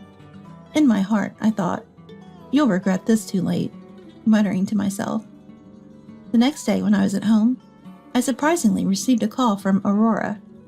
I thought I had handed over my work to the section heads, division heads, and other employees. Could there have been something I missed? Though I didn't want to talk to Aurora, I reluctantly answered the phone. "Hello?" "Hello, Chloe. You left your coffee cup in the break room, you know?" Aurora reminded me, and I realized I had forgotten to check for any left-behind items in the break room, preoccupied with handing over my work. "I'm sorry. Please feel free to dispose of it." I thought that was the end of the call, but Aurora continued talking. "Oh, really? By the way, everyone's been complaining to me about firing you. But even without someone as incompetent as you, our company will do just fine, you know?" It seemed the real reason Aurora called me was not about the forgotten item, but rather to vent her irritation from being complained to by the subordinates. "At your age, finding another job will be tough, won't it? So sad being single and all. It's your fault for being an incompetent who only does overtime, right? Anyway, today's a $10 million deal day. Who's handling it?" At that moment, I heard Benjamin's voice faintly over the phone. "The person in charge resigned yesterday." "What?" "The person handling that deal was Chloe." "What?" Apparently surprised, a loud noise came through the phone, probably Aurora dropping it. After picking up the phone, Aurora said to me, "You're kidding, right? When I told you that you were fired, you didn't say a word about handling such an important deal. No one else mentioned it to me either." "Everyone tried to tell you. If Chloe was fired, the crucial deal would fall through. But you didn't listen to anyone's words. That's why this happened." When I left the office thinking to myself, "You'll regret this too late," it was precisely about this. I could foresee Aurora running into an unbelievable problem. Wanting to punish Aurora, I deliberately left the company without revealing I was in charge of the $10 million deal. I felt sorry because I knew the failed deal would surely impact the company's performance, inconveniencing my colleagues. However, understanding my feelings after ending Aurora's verbal abuse, everyone ultimately sent me off with their blessings. Moreover, everyone was fed up with the president. After I accepted the dismissal, they unanimously said in a place Aurora couldn't hear, "We don't care what happens to this company anymore. Manager, I'm considering resigning from this company." Then I heard Benjamin's voice. "Resigning? Why, Benjamin?" "It's not just me. Everyone here is thinking of resigning. Chloe was involved not only in the $10 million deal, but in other major projects. Our key clients were contracting with us because Chloe was here. Now that Chloe's gone, this company is finished." It might sound odd to say it myself, but I didn't work as a workaholic for so many years for nothing. While my female colleagues from my generation and juniors resigned upon getting married, I just kept working relentlessly. Naturally, I was quite skilled in my job. Since my early 20s, I always prioritized work and spent my days focused on it. Interestingly, about 15 years ago, I was appointed as a manager. However, I felt more fulfillment working as a regular employee than in a managerial position. So I asked the president to demote me back to a regular employee. "Chloe was contributing so much to the company," Aurora muttered, and then I heard another employee, not Benjamin, speaking to her. Apparently, they were just on the phone with the client for the deal, and upon learning I was no longer handling it, "Please consider our conversation null and void," they said. "That's terrible. My uncle emphasized several times that we must succeed in this deal. Tell them the manager from the head office will personally handle it." I heard the employee, as instructed by Aurora, speaking on the phone to the client. However, the client insisted on nullifying the deal and even hung up. "This is serious. I need to speak to them myself and resolve this." Then Aurora frantically started calling the client. Her explanations were so confused, I tensed up, worrying she might anger them further. Aurora had little grasp of what her subordinates were working on. Though it's not surprising this happened, it was still dreadful. A few minutes into Aurora's call, there was a sudden silence, followed by her weak mutter. They hung up on me. I could imagine Aurora standing at her desk, pale-faced. Honestly, I felt a sense of satisfaction. It even brought a smile to my face. Then I said to Aurora on the phone, Hello, manager, can you hear me? What? Hello? I'll be hanging up now. Again, thank you for everything. Just as I was about to press to end the call button, Aurora stopped me. Wait, don't hang up. Chloe, please come back to the company. What? I'll apologize for everything I've said and done to you. Please just come back. Aurora sounded desperate, but of course I had no intention of returning. I'm sorry, but that's impossible. Excuse me. Wait, don't hang up. I said I'd apologize. You were the one who fired me, right? And now that things have gone wrong, you want to act as if nothing happened and expect me to come back. That's too convenient. Goodbye. Then I finally hung up the phone. Aurora called several times after that, but I blocked her number without hesitation. That evening, while preparing dinner, my doorbell rang. Opening the front door, I was surprised to find Aurora and the president standing there. Even though I left everything to Aurora, I never imagined she would dismiss you of all people. I'm truly sorry. Of course your dismissal is canceled. Please come back. I'm so sorry. Both of them bowed deeply to me. Without Chloe, today was truly disastrous. The $10 million deal was canceled, and all the subordinates submitted their resignation letters to me. Please come back. I'm sorry, but please leave. As I said over the phone, I have no intention of returning to your company. I made my stance clear to them. Yes, they were reluctant to leave. Please, we need you. Without you, our company will surely collapse. Please, if you return, the employees who submitted their resignation letters will surely come back. Benjamin will continue to work for us too. I, like Chloe, have no intention of returning to the company. Turning around, I saw Benjamin walking from the living room towards the entrance. What? Why is Benjamin at Chloe's house? All thanks to the manager. Aurora didn't seem to understand Benjamin's words. Stunned, she stood frozen, mouth agape. Benjamin then added, Chloe has always been supportive while I was troubled by the manager's persistent advances. The more the manager followed me, the closer Chloe and I became. What? Closer? Chloe and I are now in a relationship. What? Indeed, Benjamin and I had recently become a couple. Before Aurora and the president arrived, Benjamin and I were in the kitchen cooking stew together. Benjamin lost his wife in an accident about 5 years ago. At that time, he was visibly depressed at work, and I, as his senior colleague, often encouraged him. Gradually, Benjamin started confiding in me about everything, especially about his troubles with Aurora's incessant bothering. Until recently, Benjamin saw me as a reliable senior. However, as Aurora joined our department from the head office and we started having meals and conversations more often, he began to be attracted to me as a woman, which he confessed. After Benjamin's confession, I realized I was also drawn to him. Ironically for Aurora, she ended up playing the role of a matchmaker between me and Benjamin. That's impossible. Aurora collapsed on the spot, seemingly in shock. She looked down, unable to utter a word. Then, to the president standing beside Aurora, I said, That's enough, isn't it? Please leave. No matter what you say, none of us will return to your company. Everyone has already found new jobs. New jobs? Where? We've all decided to join your rival company. What? The day I was fired by Aurora, one of the junior employees told us they knew the executive vice president of a rival company. This employee had transferred to our department from another one a few years ago, where they had worked with the person who is now the executive vice president of the rival company. The manager of the department where the junior employee used to work is also a relative of the president. It seems like this manager, like Aurora, is known for shirking work. The employees in that department had consulted the president about the manager's laziness, but he, just like in this incident, did nothing about it.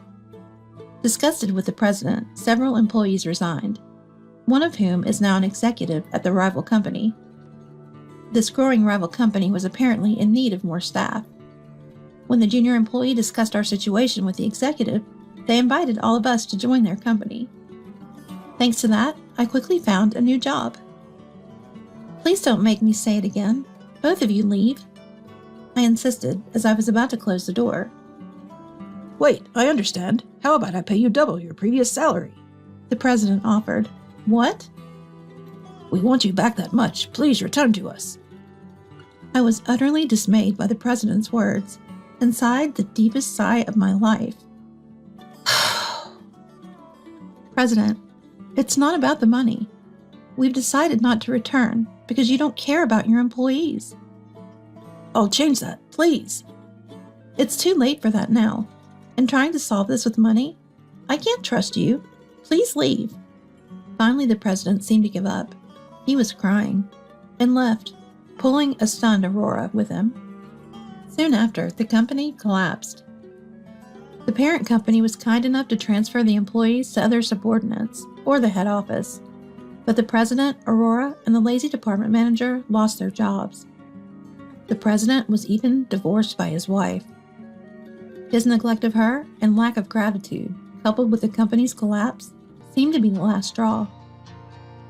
The president has not only resigned himself to a lonely old age, but also spends his days tirelessly working to repay the massive debt incurred by the company's collapse. Aurora is doing the same, working from early morning until late at night without rest, helping to pay off the president's debt.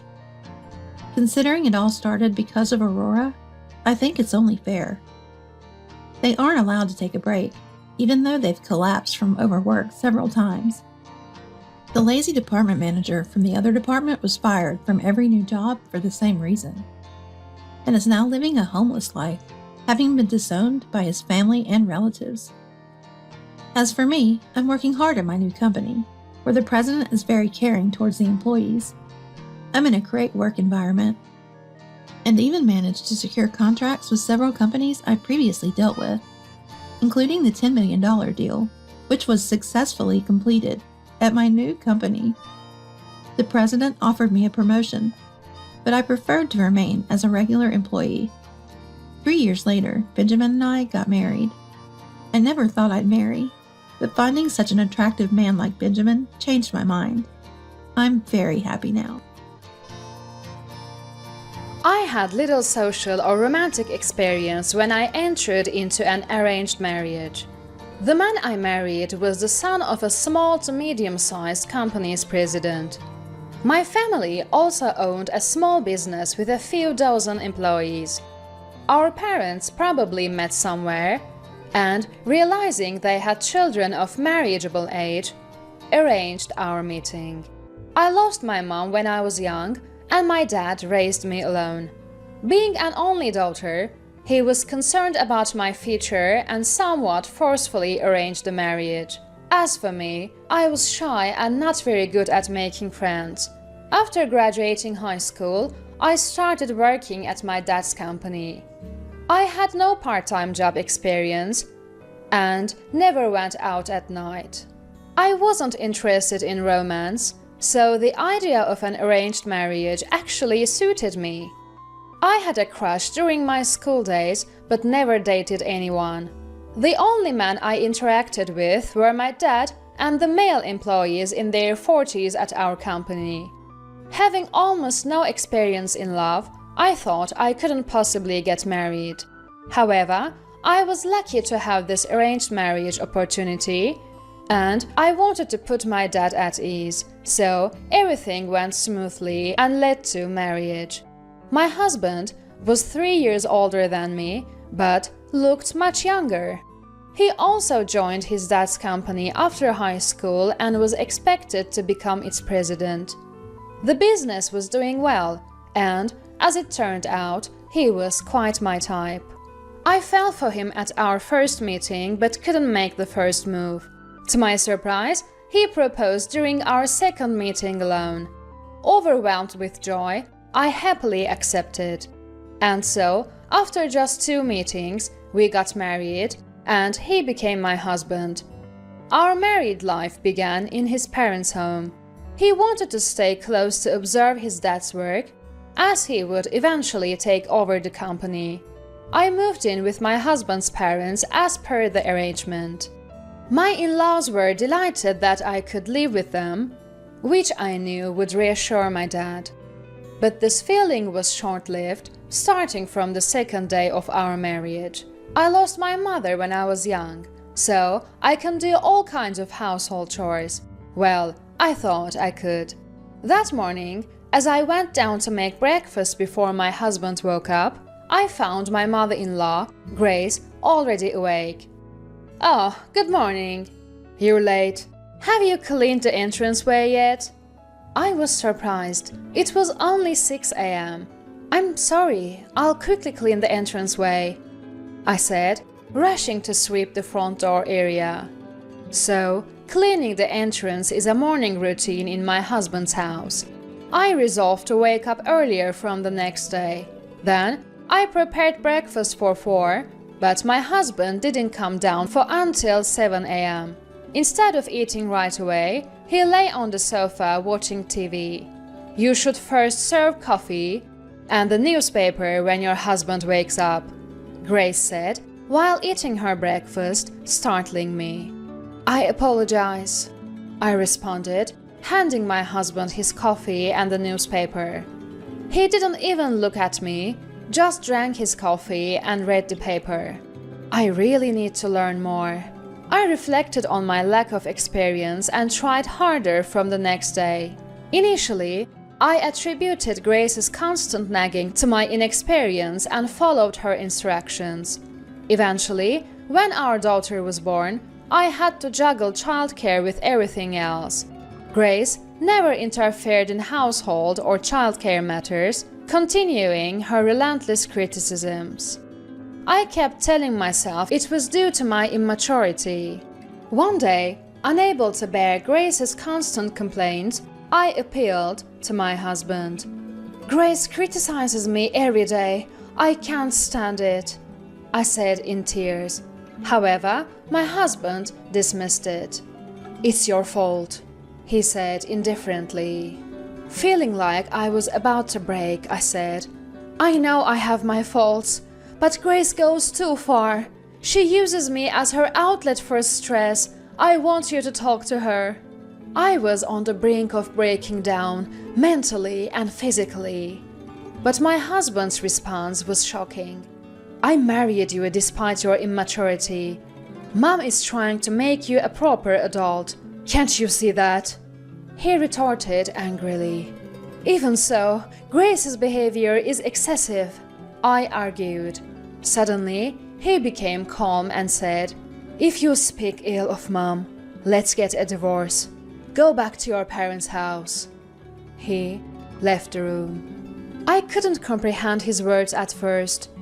But as I calmed down, the reality of his words and the thought of divorce crossed my mind. Anticipating Grace's intervention, I decided to return to my parents' house for the time being. The next day at my parents' house, I received divorce papers from my husband. I resolved to go through with the divorce. However, my dad opposed it. He must have been upset about his only daughter getting divorced so soon. I explained the situation earnestly, but he only advised me to endure. Now that I think about it, Dad was always lenient with his mother, but strict with Mom. Perhaps he was also concerned about appearances when his daughter returned home after a divorce. In the end, Dad took me back home, where I apologized to my husband and Grace, and things went back to how they were. But since then, Grace's criticisms escalated. One day, as I was busy with household chores, "Coffee," Grace said. Surprised, I replied, "Yes," and served her coffee. It was the first time Grace had asked me for something, though my husband often did. I usually did the cooking, cleaning, and tidying up, but had never been asked to bring coffee or anything else. Maybe she's tired? I thought at the time, but then it continued the next day and the day after. "Coffee, newspaper." She would just sit on the sofa, not moving at all. I started wishing she would do these things herself, but then, during a meal, "Oh, today's seasoning is too strong. Are you trying to make us sick?" she said. I replied, "I'm sorry, I'll remake it." But she said, "No, it's okay. It would probably be the same anyway," eating her meal while clearly complaining. I had been criticized for my seasoning before, but this time she added spiteful comments. I was a bit angry but could only apologize. "I'm terribly sorry. I'll be more careful in the future." I apologized again. My husband and father-in-law, Daniel, seemed unconcerned, laughing while watching TV. Only my daughter looked at me with concern. Honestly, I didn't want her to see me being scolded. That's why, even when Grace criticized me, I would just say, "Understood," and try to ignore it. But perhaps that bothered her. Her criticisms began to extend to my daughter. "It's the parent's fault if the child doesn't have manners. Since the parent lacks manners, the child becomes ill-mannered too," she would say loudly in front of my daughter. That was too much. "Please, Grace, could you speak a little softer?" I asked, but she became hysterical. "You're the one who raised her that way. I'm just trying to teach her properly, and you're making me out to be the villain?" she screamed. Even my husband finally noticed and asked, "What's going on?" But when I explained, he said, "Well, you can't blame her," defending Grace. From then on, Grace would call me over for any little thing and berate me. In my younger days, I thought it was my inadequacies that upset Grace. Now, I realize it's different. She just wants to torment her daughter-in-law. Realizing this, I gradually started to feel a sense of disgust towards Grace. However, as long as we lived together, I had to see her face every day. Whenever I mentioned wanting to visit my parents, "Planning to neglect your duties here? You've become quite presumptuous," she would complain. Fearing her complaints if I went back home without permission, I hardly ever returned after getting married. During this time, my real dad passed away in a traffic accident. It was so sudden that I was in shock, but I couldn't listen to Grace's nagging anymore and rushed to my family home. I was too busy to remember what happened next. My dad's business collapsed, unable to recover after his sudden death. The company's lawyer, a friend of Dad's, handled all the paperwork, allowing me to stay beside Dad's portrait. Then, unexpectedly, the lawyer informed me of an inheritance from Dad. Being an only child, some real estate was left to me even after paying the final salaries to the employees. Despite my limited contact with him after marriage, Dad had always been concerned about me. Mixed feelings of happiness and regret for not being able to return home earlier overwhelmed me, and I couldn't stop crying. The inheritance amounted to a substantial sum of $1.2 million. I was surprised by the amount, but my husband's reaction was even more striking. He accompanied me to hear the will, unable to hide his delight even though it was right after Dad's death. His mind seemed entirely preoccupied with the inheritance. I looked at him and felt the same disgust I had for Grace. He had ignored my struggles with Grace, never helped with childcare or Daniel's company, just idly spent his days at home. I vowed to myself, who says I have to give him the inheritance? And began to contemplate a plan. As expected, when everything was settled and I returned home, Grace was waiting. Instead of her usual complaints, "You must be exhausted, take some rest," and she spoke to me in a way she never had before. In the decades since our marriage, I had never once received words of comfort from her. I was speechless at her sudden change, but her next words made everything clear. By the way, I heard your dad left you an inheritance. I realized then. Grace was after my inheritance. I realized that my feelings had progressed from anger to hatred. Trying to hide my emotions, I calmly said, "Yes, that's right," while suppressing my loathing. "We'll be busy now. Our company needs rejuvenating." Grace mentioned, eyeing my inheritance as a means to revitalize their business. The fact that she could discuss such matters so soon after my dad's passing shocked me. "Yeah, the car's been acting up lately too." My husband chimed in, clearly in a good mood. The thought of both Grace and my husband talking like this intensified my hatred.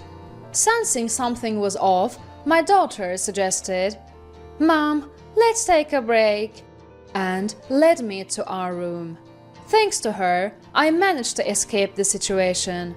From then on, Grace stopped her nagging, and she and my husband would excitedly discuss plans for reviving the company and look at catalogs for new cars. I suppressed my hatred as I went through each day. In a bold move, they even appointed my husband as the president of the company. He began spending lavishly, giving bonuses to employees and investing in new equipment without restraint. The employees, initially puzzled, soon praised the new president as they benefited from his generosity, and the company buzzed with new life. Even our home gradually underwent renovations, with new appliances for household chores. For a moment, I thought that maybe, if life continued like this, free from criticism and relatively peaceful, it might be bearable. But when I thought of decades of mistreatment and the way Grace and my husband were using that inheritance as if it were their own, my hatred returned, stronger than ever, and I knew I had to execute my plan. The day to put my plan into action arrived. That day was the company's recreational trip. They had never mentioned such a trip before, but this time they decided to take all the employees. Of course, I was not taken along. My husband and in-laws left cheerfully. As soon as they departed, my daughter and I began our plan. We had a moving truck ready, which filled with our packed belongings and moved to an apartment I had secretly bought. After Dad's death and my return home, my daughter and I had discussed and decided to buy an apartment to live in just the two of us. We had slowly acquired furniture for our immediate needs. Previously, Grace's watchful eye would have made it impossible for me to live freely. However, recently she had become more outgoing, and when I went out, she didn't complain but saw me off without a word.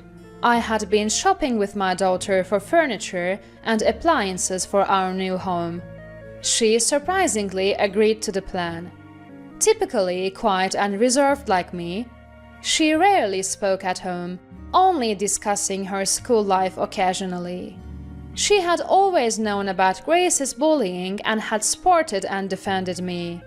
Grace's mood swings often affected her too, which is why she agreed to the plan. I had been mostly forbidden by Grace to go out with my daughter, as she claimed it would neglect the household chores. Now, being able to shop together and visit apartments, I felt truly happy. My husband and in-laws, unaware of this, must have been enjoying their trip.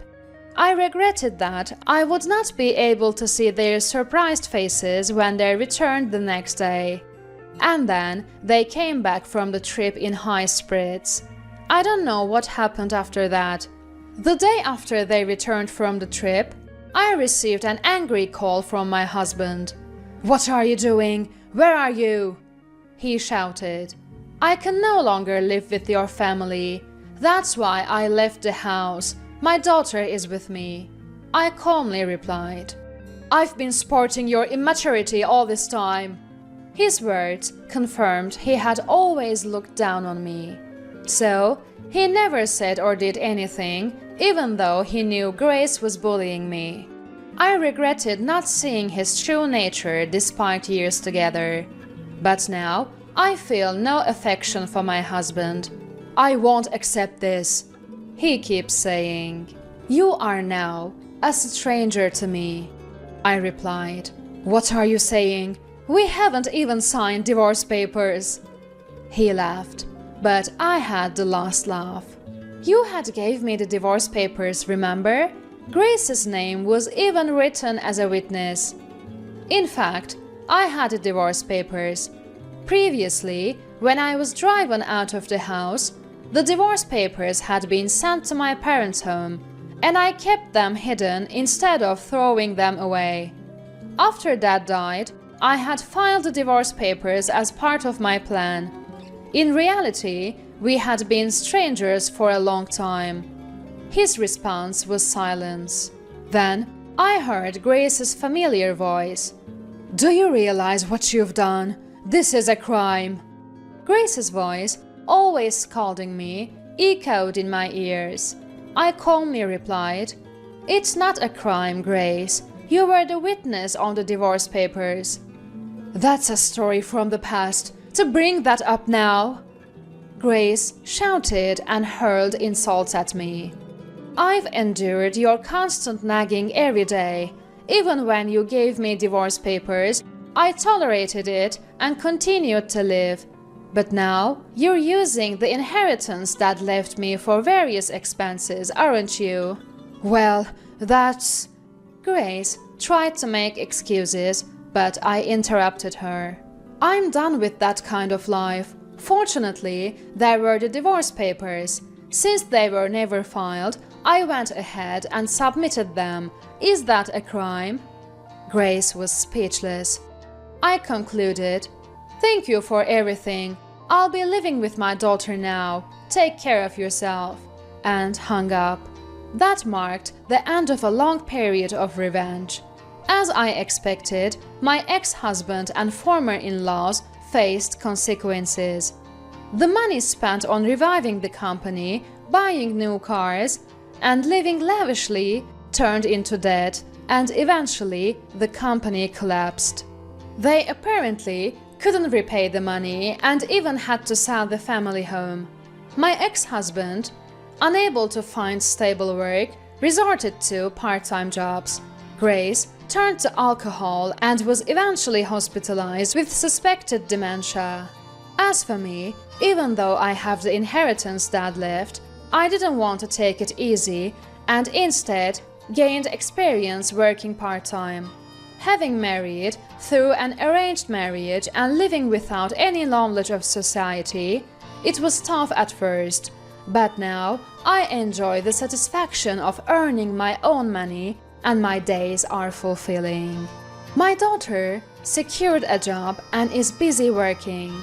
Having married through an arranged marriage and endured many hardships, I want her to experience life, find good opportunities, and choose a partner that suits her. I'm now living life for myself, enjoying it in a way I never did before. Exactly as I feared. My bad premonitions had come true. It was more resignation than anger, a feeling of, I knew it. James would surely do the same thing again. My tears and anger, James' apologies, they were all just temporary. My name is Lily. I'm an average working woman, neither beautiful nor particularly skilled at my job. Yet somehow I ended up getting to know a man I met at a bar and smoothly progressed to marriage.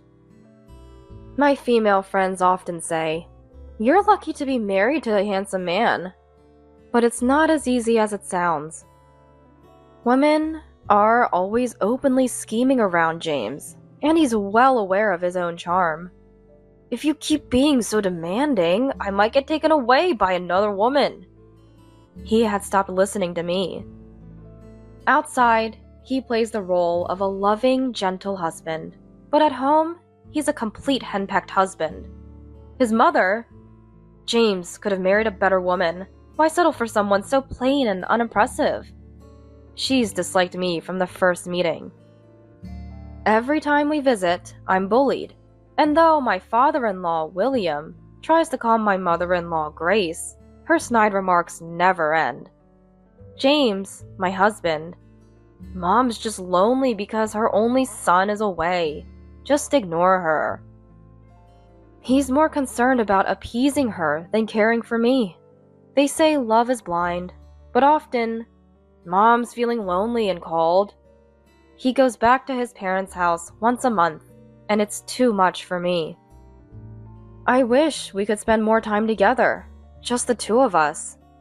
Especially since we've been married for less than 2 years and don't have kids yet. What's up? Dressing up all fancy? Just been invited by some friends. We're having a guys' night out. But we just had lunch. I was about to suggest going out for dinner. So early? We're gathering early since it's been a while. Something felt off. It's been a while. You just had a gathering. He paused while tying his shoelaces. It's a different group this time. Really, it's not an affair, is it? I had to ask directly because, well, my husband has a history.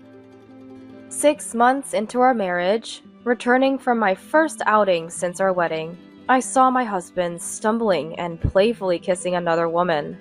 My friend and I were stunned, but my friend quickly said, "Take a photo. We need evidence." I suppressed the evidence of the affair when I was told to do so. I confronted him as soon as I got home. "You kissed me too." But when I showed him the kissing video on my phone, he finally admitted it. They had met randomly at a bar, bonded over their mutual love of baseball, and exchanged contacts. It was their second meeting, and things got carried away with the alcohol. I cried my eyes out at the shock of his infidelity. He panicked. "I'm sorry. I will never do something like this again." He apologized profusely to me. I made him delete her contact in front of me. But I still wonder if it really was only their second meeting, and if they hadn't been involved before our marriage. After hearing his friends at the wedding say how popular he was in high school and college, I felt lucky he chose me. But now, those words make me anxious about him cheating again. After the affair came to light, he was subdued at first, but now it seems he's forgotten about it entirely, or rather, he didn't learn his lesson. Lately, he prioritizes his friends over me, quickly leaving on his days off. Even when I plan a 2-day trip, he suddenly says he has work and ends up not going. I'm even suspicious if these friends are really just men. "See you!" Lost in thought, I didn't notice him leave. I sighed. Why did he marry me? Did he think I was the kind of woman who would tolerate his cheating? I earn a bit more than James. Maybe he's just using me. Lost in thought, my mobile phone rang. Is it James, wanting me to deliver something he forgot? Annoyed, I checked my phone. It was a call from my friend, Chloe. "It's been a while. Hope I'm not disturbing. Just concerned about how Lily's doing." I couldn't help but share my feelings with her.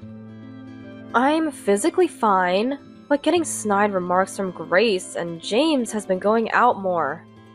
Chloe seemed puzzled, pausing before responding. "That's tough, Lily. You never seem to catch a break." "I know. I just want some peace of mind, to think about children or future." Lately, whenever I bring up kids, James quickly changes the subject. It's not that he's against having children, he just finds the thought bothersome. James seems content, as long as he's enjoying the moment. "So what will you do?" Her question brought me back to reality. Continuing like this isn't good. I feel like I'm just being persuaded by James. I decided to take a bold step. I'll follow him. I'm off today. If he's cheating, he's probably meeting her today. Chloe calmly replied, "Got it. I'm off to work, but good luck." In support of Chloe, I am. "Yeah," I responded. Ignoring the situation would only make things worse. I need irrefutable evidence to make him reflect. I felt a strange sense of mission. At that moment, I still hoped James would change. But where could he have gone? He mentioned a drinking party, but if he's cheating, maybe he's out shopping with her. I searched for James's account on social media. James regularly updates his social media, and I once peeked out of curiosity. He closed it immediately, saying it was embarrassing, but I remembered the username. I never checked his social media closely, not wanting to pry, respecting his privacy. If I had seen it, I would have been tempted to tell him, and I would have respected my husband's wish to be embarrassed in his own way. But now, potentially being betrayed, that respect didn't matter. I searched his social media by the name I remembered. There it is. There was a photo of him, happily shopping with a woman wearing sunglasses at a fancy department store. His profile stated, "Single man, 100K income." I couldn't believe he could lie like that. I took a taxi to the department store in the photo. They were probably at the brand section on the first floor. If their shopping took long, I might find them. Walking through the store, checking shops, I heard a familiar voice. "Ew, Sophia, I like this! This cost $8,000. I just bought you a $2,000 coat." It was James's voice. Exactly what I thought. I didn't want to be right, but I had to face it. I took out my phone, switched to video mode, and approached them. "James, didn't you promise no more cheating?" His reaction was entirely different from the first time. "Oh, again?" I was infuriated. "Again? You're blaming me for catching me cheating?" He sighed, making a gesture of exasperation. Was he trying to look good in front of her? But I wasn't in a state to care about appearances. "But, without evidence, you just run away again, right? Didn't you promise no more lies?" My anger from the first time he cheated surged, and I raised my voice, not caring who saw. Some customers turned to look at us. Then a laugh, clearly mocking. "Lady, it's pathetic to cling to your husband at your age. It's a marital issue, none of your business." She seemed surprised at my comeback, then visibly annoyed. "Figures why James cheats on you. Maybe you should reflect on your actions." Pressured by her words, James also started speaking. "It's your fault for not making an effort to prevent cheating. You always come home from work with a tired face. You've given up being a woman. Look at her and learn." He pointed at his mistress. She, pleased with James's words, clapped her hands mockingly. "How hilarious!" She laughed at me. I was beyond dismayed. They seemed like a different species. I decided to leave this place quickly. I won't keep this matter just between us two. I'll report this to William and Grace. James, with a smug expression, "Go ahead," he said. I left the spot and exited the department store. I was completely ridiculed by them, even though I did nothing wrong. Later, a sense of emptiness and sadness welled up inside me. Why? I muttered to no one. Tears streamed down my face, but I felt it was a waste to cry over such a man. I couldn't let this go. I had to find a way to make him pay. I called my parents and told them everything. They were furious and said I could come home anytime. When I called James's parents, William answered, so I told him about the second infidelity. William apologized, confused. "I'm sorry." He apologized to me, bewildered. His apology felt more sincere than James, even though he wasn't the one who did it. But Grace, who took over the call midway, "Are you sure you're not mistaken?" And, "James is popular, so don't make a fuss just because he talks to other women." She completely dismissed me. Frustrated, William silenced Grace and hung up. I had a feeling dealing with the in-laws would be difficult. Grace seemed to want to dismiss my son's infidelity as my mistake. I didn't expect that. I wanted to rely on my parents, but with my mom hospitalized and my dad caring for her, I didn't want to trouble them. Dad tried calling James a few times to understand the situation, but James avoided the calls. Yet, he had the audacity to brag about his mistress to me, unsolicited. I started to feel mentally drained. I couldn't rely on my family, and Grace would side with her son, maybe even blame me. Then there was William. I think he's reasonable, but people change when it involves family. I couldn't handle this alone anymore. I decided to go to the in-laws alone for a discussion. I didn't bring James to avoid him sweet-talking his way out. Arriving at their house, Grace informed me that William had just left, possibly the worst timing. But having come alone, Grace sensed something was up. Unable to bear it anymore, I poured out everything that had happened. While speaking, anger brought tears to my eyes. However, Grace remained cold, and after hearing everything, "Is that why you came here?" she scoffed. I impulsively asked, "Grace, as a woman, wouldn't you be hurt if your husband cheated?"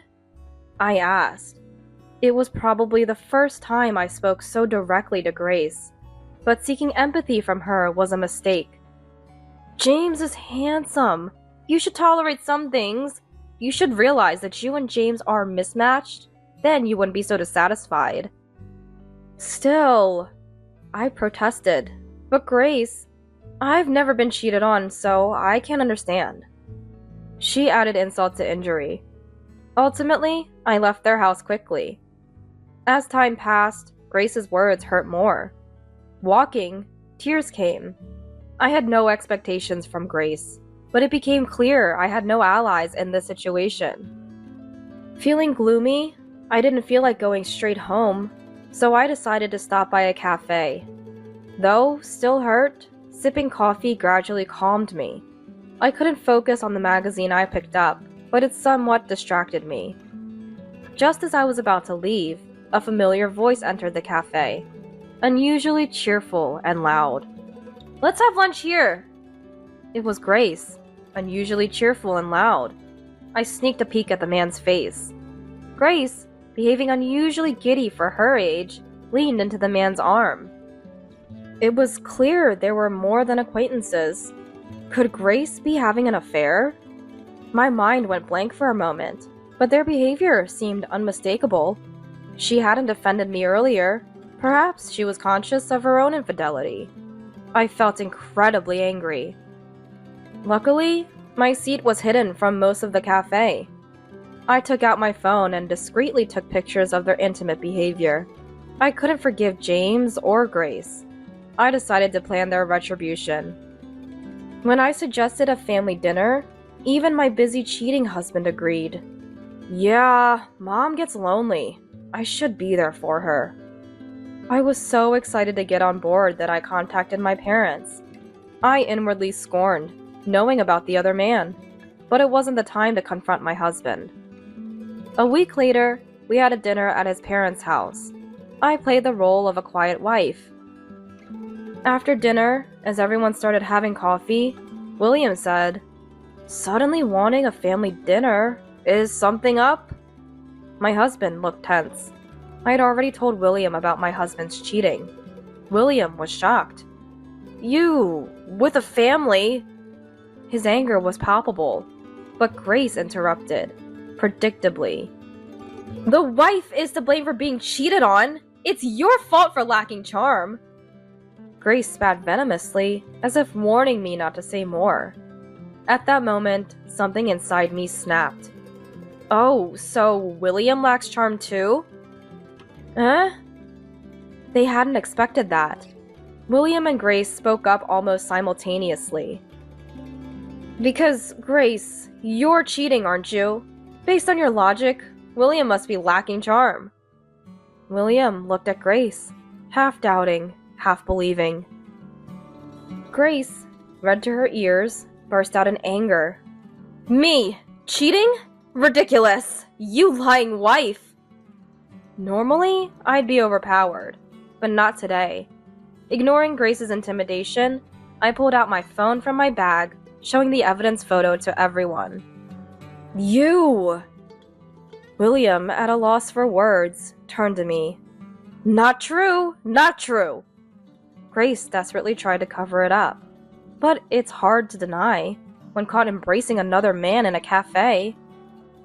When I saw it, my husband was surprisingly there.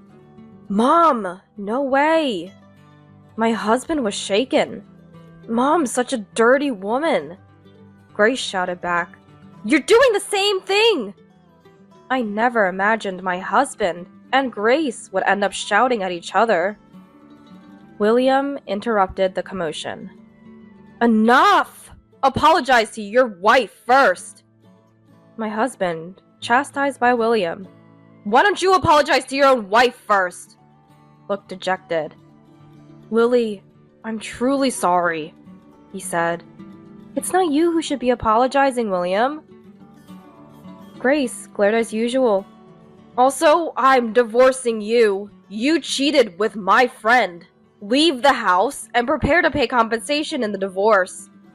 How can I? I've never worked. Grace's voice trembled. William coldly stated, You're well enough to cheat. You can work. Realizing he was serious, Grace turned to my husband. James, you understand me, right? Let's live together. His response was cold. No way! You betrayer. They were both selfish, only thinking of themselves. I hired a lawyer and filed for compensation in the divorce against my husband and his mistress. William, now my ex-father-in-law, did the same, hiring the same firm to divorce Grace and claim compensation. My husband ended up alone in an old apartment, and Grace struggled in unfamiliar jobs, eventually working in a relative's factory under harsh conditions. Both are too poor to move away, so I hear rumors about them. They blame each other for the divorce and now hurl insults. Meanwhile, I enjoy my freedom, living alone. Less stressed than when I was with my cheating husband and cruel Grace. I might date or remarry, but for now, I'm enjoying my free, single life. 9 people? That's just too many. What do you think this is, a baseball team? I've always had a dream since I was a child. A cute house like the ones in picture books, with a white dog in the yard. But reality isn't always so sweet. I finally managed to get my own house. But when I returned from work, it had transformed into something like a dormitory. I won't forgive them for this. My name is Mary, a 32-year-old office worker. I've been focused on my career, but since my late 20s, my friends started getting married one after another. There were months when wedding gifts really added up to my expenses. Feeling a mysterious urgency, I started trying my hand at dating. Mary, when are you going to give me grandkids? Every time I visited home, my dad, David, would say this, and it made me so uncomfortable that I gradually stopped visiting as much. My mom passed away when I was young, so I grew up with my dad, my brother, and my paternal grandparents. My brother married early and built a house near our childhood home. He has 2 daughters, my adorable nieces. I've got cute nieces at my brother's place. Isn't that enough for you? But you, Mary. We always ended up arguing about it. Then, after a while, my dad was involved in a traffic accident. By the time I got to the hospital, he was in a very bad state. My energetic father quietly passed away while my brother's family and I watched over him. Dad, I had someone I wanted you to meet. Actually, at that time I had a boyfriend, introduced to me by a friend. He had just proposed, and we decided to marry. He was a bit of a show-off, but a kind man. His name was Richard. Now with both my parents gone and my brother having his own family, it's gotten lonely, hasn't it? I muttered this, stroking my cat Lucy after returning home from the funeral. Mary, you're not alone. You're going to be a part of my family. Richard, sitting next to me, gently held my hand. He came to check on me, worried about how I was doing. Let's build a happy home together. I thought I could have an ordinary happiness. Little did I know back then what would happen. Welcome! It's a bit cramped though. I visited Richard's family home for a family meeting. Patricia, his mother, spoke plainly and was full of energy. I hesitated as I entered the room, thinking it would be just the in-laws, but it was crowded with in-laws, step-grandparents, Richard's brother Charles, and his wife Sarah, and their kids, Thomas and John. Nice to meet you. Wow, that's a lot of people. The house, built by James, Richard's father, felt somewhat run down. Honestly, it was old, but the family welcomed me warmly, easing my nerves. On the way back in the car, speaking of which, there were so many people today. Christmas or Thanksgiving must be quite an event, I said to Richard, who laughed in response. It really is cramped there. Can't believe they manage to live like that every day. Hearing this, I was genuinely surprised. Richard's family home was never really spacious. I thought it was just a temporary gathering. 8 people in that house? Wow, that's something. Richard said it was originally just the 4 of them, his in-laws and step-grandparents.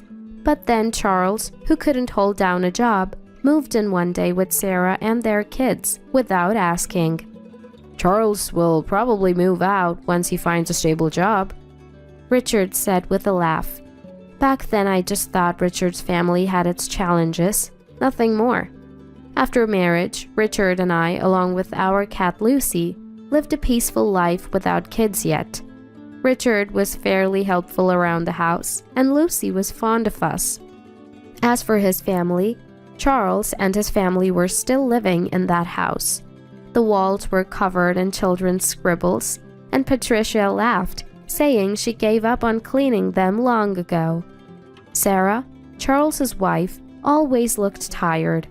She was older than Charles and close to my age, so we became friends quickly.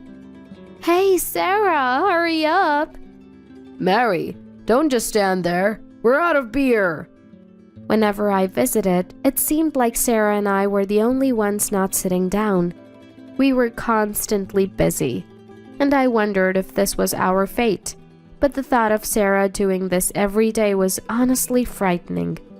Sarah worked full-time, filling in for Charles, who hardly worked. I hesitated to ask, but finally did. Have you ever thought about leaving him? I've heard that before.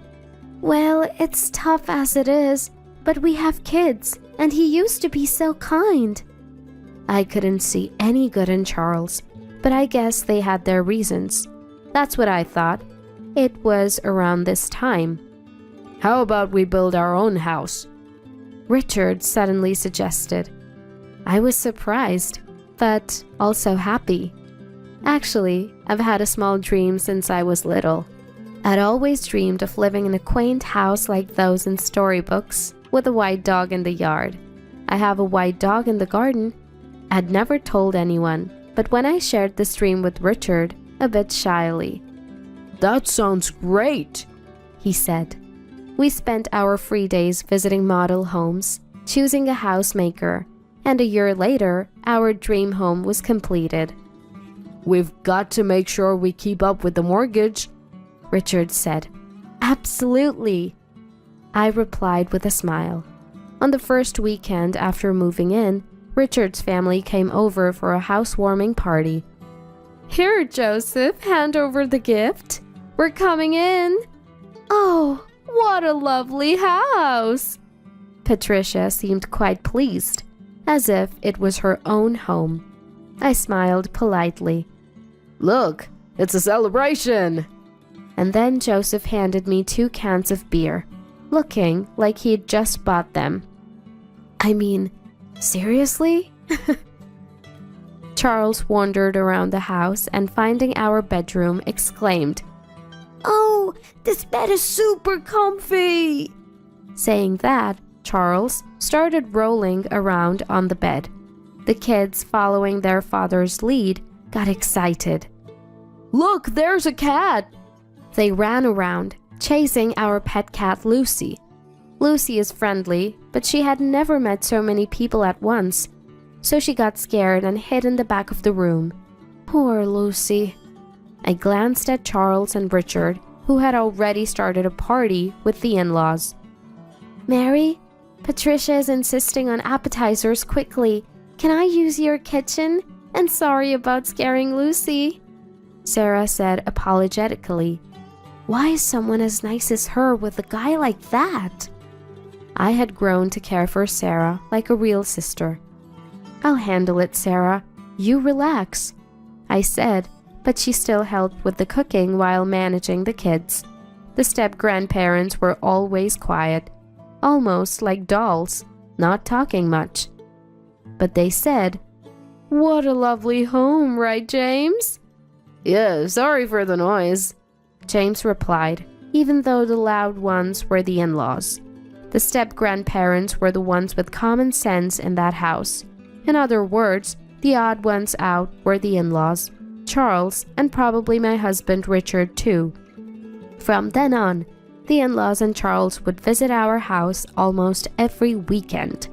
They partied till dawn, so loud that we got complaints from neighbors and even the police once. The step-grandparents, Sarah, and the kids hadn't visited our house since the housewarming, but the in-laws didn't hesitate to put me to work. I was at my wits' end. Richard had also started showing his true colors. Once, I had a cold. I was too weak to prepare dinner and asked Richard, who was home early from work, to pick something up. He came back with 2 hamburgers.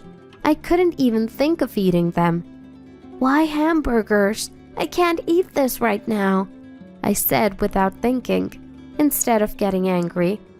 What are you talking about, Mary? You need to eat to get your strength back, Richard said. What? If I had the energy to eat that, I wouldn't have asked for help in the first place. I thought to myself. By the way, when Richard was sick once, "Want a hamburger?" I asked him sarcastically. His response was, "No, that's ridiculous. Are you trying to annoy me?" That's what I said. In short, this family was self-centered and lacked empathy. They were done for as people. Enjoy your freedom while it lasts. I'll make sure you all get what you deserve. With that thought, I smirked wickedly. A few days later, I had a business trip scheduled. On the morning of my departure, "Well, I'm off then," I said cheerfully to Richard. Was your business trip starting today? What a coincidence. Sarah is also on a business trip from today, said Richard.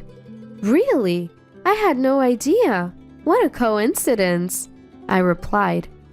Mom said they'd be in trouble without someone to take care of the house. Richard laughed mockingly, making me think, what a jerk. I was busy during my time away from home. Days flew by quickly, and before I knew it, a lot of time had passed. A major typhoon hit, and I contacted Richard. We're fine, but the family home had some serious leaks, he replied. Thinking of the old family home, I felt it was understandable. The day I returned home arrived. As I walked from the nearest bus stop to my house, I heard loud, unrefined laughter echoing in the residential area. Is someone having a barbecue in their yard? The noise was that loud. This will surely attract complaints from the neighbors. Wait, what? I was shocked. The loud voices were unmistakably coming from my house. As I cautiously opened the door, I found many bags in the entrance, and the walls were covered in graffiti. Stunned, I was at a loss for words. "Hey, Mary, welcome back!" A drunken Richard greeted me. Frustrated by his insensitivity, I entered the living room to find equally drunk in-laws and Charles, with Sarah making appetizers for them in the kitchen. The step-grandparents were quiet as usual, and the kids were happily drawing on the living room walls. Then there was another young woman I didn't know. Overwhelmed by everything, I felt my mind about to snap. "What is all this?" I asked Richard calmly, trying not to get emotional. Didn't I tell you? The family home had leaks because of the typhoon." I heard that part, and then? Richard's story was this. The family home had a massive leak, and the in-laws, having nowhere else to go, temporarily moved into our house. Without Sarah, who was away, the in-laws, Charles and Richard, decided, "We thought, why not live here?" Richard said proudly. What? Even with this explanation, I was baffled. To my silence, "It's fine, we're family. We have extra rooms, no problem," the in-laws added, smiling. "It's all right, Mary. The walls got a bit dirty, but it's just kid stuff," Charles said nonchalantly. And who is that woman? I asked about the woman lounging on the sofa, fiddling with her phone. "Oh, that's Karen, a mutual friend of me and Sarah. Right, Sarah?" Charles asked her. "Yeah, that's right," she answered with a smile. "This girl, Karen, was kicked out by her parents, and Richard said it was okay for her to stay." Thanks in advance. The not-so-bright-looking girl replied, leaving me utterly confused. In our not-so-spacious living room, there were 9 adults and 2 children. The room was a mess, the walls covered in scribbles, making it look nothing like a new house. The family was loud like a dormitory. I couldn't help but lose my temper. Seriously? 9 people is too many. Are you guys planning to start a baseball team or what? Then I realized something. Hey, where's Lucy? Our pet cat Lucy was nowhere to be found. When I asked Richard and the others, they all claimed ignorance, while frantically searching for Lucy. "Lucy, huh? Dad opened the window to smoke and she ran away," Thomas told me. Charles glared at the boy as if he had said something he shouldn't have. What were you thinking? I told you to be careful with the windows, I said, near tears. Richard, looking annoyed, said, "Oh, come on. It's just a cat. We can get another one. What's with you? If you're unhappy, we can just get divorced, you know." He said it with such a disdainful face. You just said divorce? I asked. "Yeah, I did. I might consider not doing it if you apologize to us." Richard, along with the in-laws and Charles, seemed confident that I wouldn't go through with a divorce. I replied, "Oh, really? Well, then here, write this." I slammed down the divorce papers I had prepared. My section was already filled out.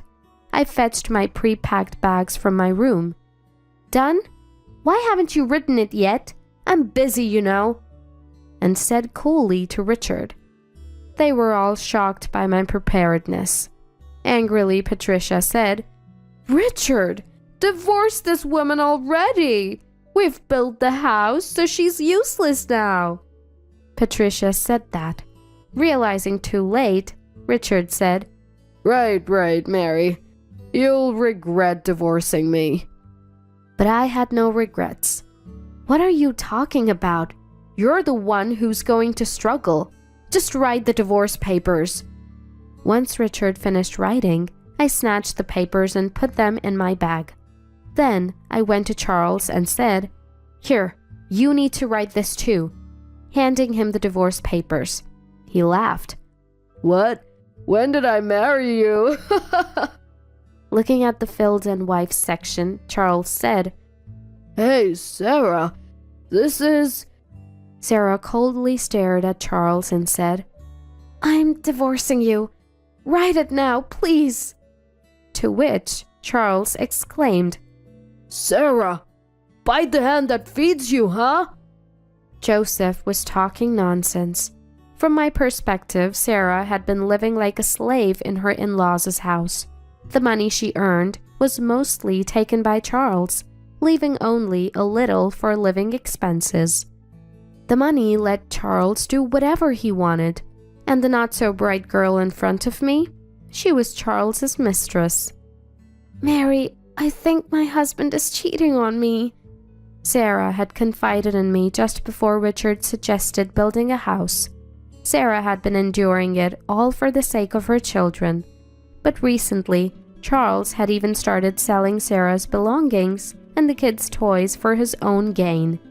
She had reached her limit. Then Sarah told me a story. After hearing Sarah's story, I was furious. From that day, Sarah and I started planning our divorces. Sarah gathered thorough evidence of the affair. Her recent business trip was a lie. We met halfway to look for a new place to live. Like me, Sarah's parents had passed away, and she had no relatives to turn to. However, a close friend offered her a job at their shop in another state. It was a good location, and our preparations went smoothly. All that was left was to present the divorce papers. I want to get some people out of that hellish house. Sarah had made up her mind and was incredibly strong. She had a strong core, but had been used by her in-laws like she was brainwashed. Thinking it would look suspicious to return together, Sarah went back first. She soon contacted me, informing me about the takeover of my house and Charles's brazen mistress moving in. All our conversations and actions until then were a performance. Knowing what was going on, I told Sarah, We're not living in that house anymore. Let the kids draw on the walls all they want. That's what I told him. Charles, thinking he could now openly live with his mistress, happily signed the divorce papers. Let's go, Sarah. James and everyone, it's time to leave. The step-grandparents stood up and followed Sarah and her children to the door. Living with people like you, I had given up on life, but Sarah opened my eyes. Do as you please now, James said, glaring at the family, and left with his great-grandchildren. The in-laws had been taking money from the step-grandparents as pensions. They were truly awful people. Well then, take care, we said as we left like a storm. You'll regret this. The family laughed as we left, but we ignored them. Months later, Richard contacted me. Oh, I forgot to block him. I could guess the content of the call, so I answered. Mary, come back! Richard sounded desperate. I barely contained my laughter. Come back? We're strangers now, I replied calmly. Let me talk. Mary, what do you mean? Why aren't you paying the mortgage? Patricia's voice came through, probably snatching the phone from Richard. What are you talking about? I have no idea. I played dumb, while Patricia sounded frustrated. Apparently, the house's mortgage had already fallen behind last month. When I pressed Richard, he claimed I hadn't been paying the mortgage. What an inconvenience. While I remained silent, Patricia kept talking like a machine gun. First of all, this house, you guys had a combined income of $75,000, right? We could have built a better house. We built this as a new home, but it's not what we expected. Originally, they had planned to take over the house. Sarah had informed me of their discussions. Yes, that's true. But with Richard's $30,000 salary, the bank wouldn't lend us more. If we had taken a joint mortgage, maybe we could have gotten a better house. Hearing this, Richard, you lied! I could hear Richard and Patricia arguing on the phone. I ignored them, ended the call, and finally blocked his number. Richard had a pretentious personality. Richard always wanted to impress others, especially outside his family. When he suggested building a house, I already had divorce in mind. I told him, "A friend's husband got a mortgage on his own. How cool is that?" I heard these stories like a spell. Richard, wanting to show off, opted for a solo mortgage. I had to hold back my laughter. He probably didn't tell his family because he was afraid of them knowing the truth. But I didn't care.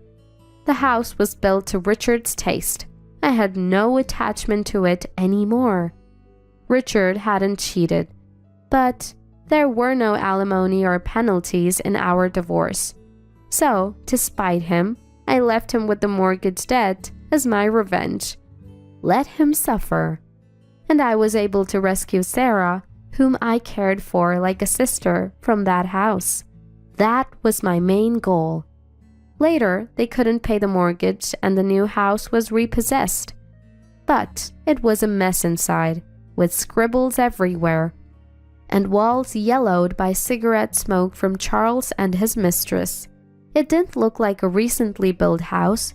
Richard had to rent a cheap apartment and Joseph and Patricia ended up moving in with him. They'll probably never leave him alone, like parasites. I don't care they're strangers to me now.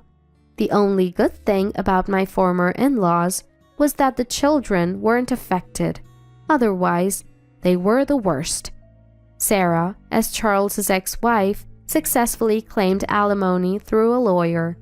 She had to borrow money, but managed to pay it off. I'm glad for her. Charles and his mistress became outcasts in their community and are now missing. They haven't repaid their debts, confirming how awful they are. Sarah is happily working at her friend's place. Her kids are doing well too.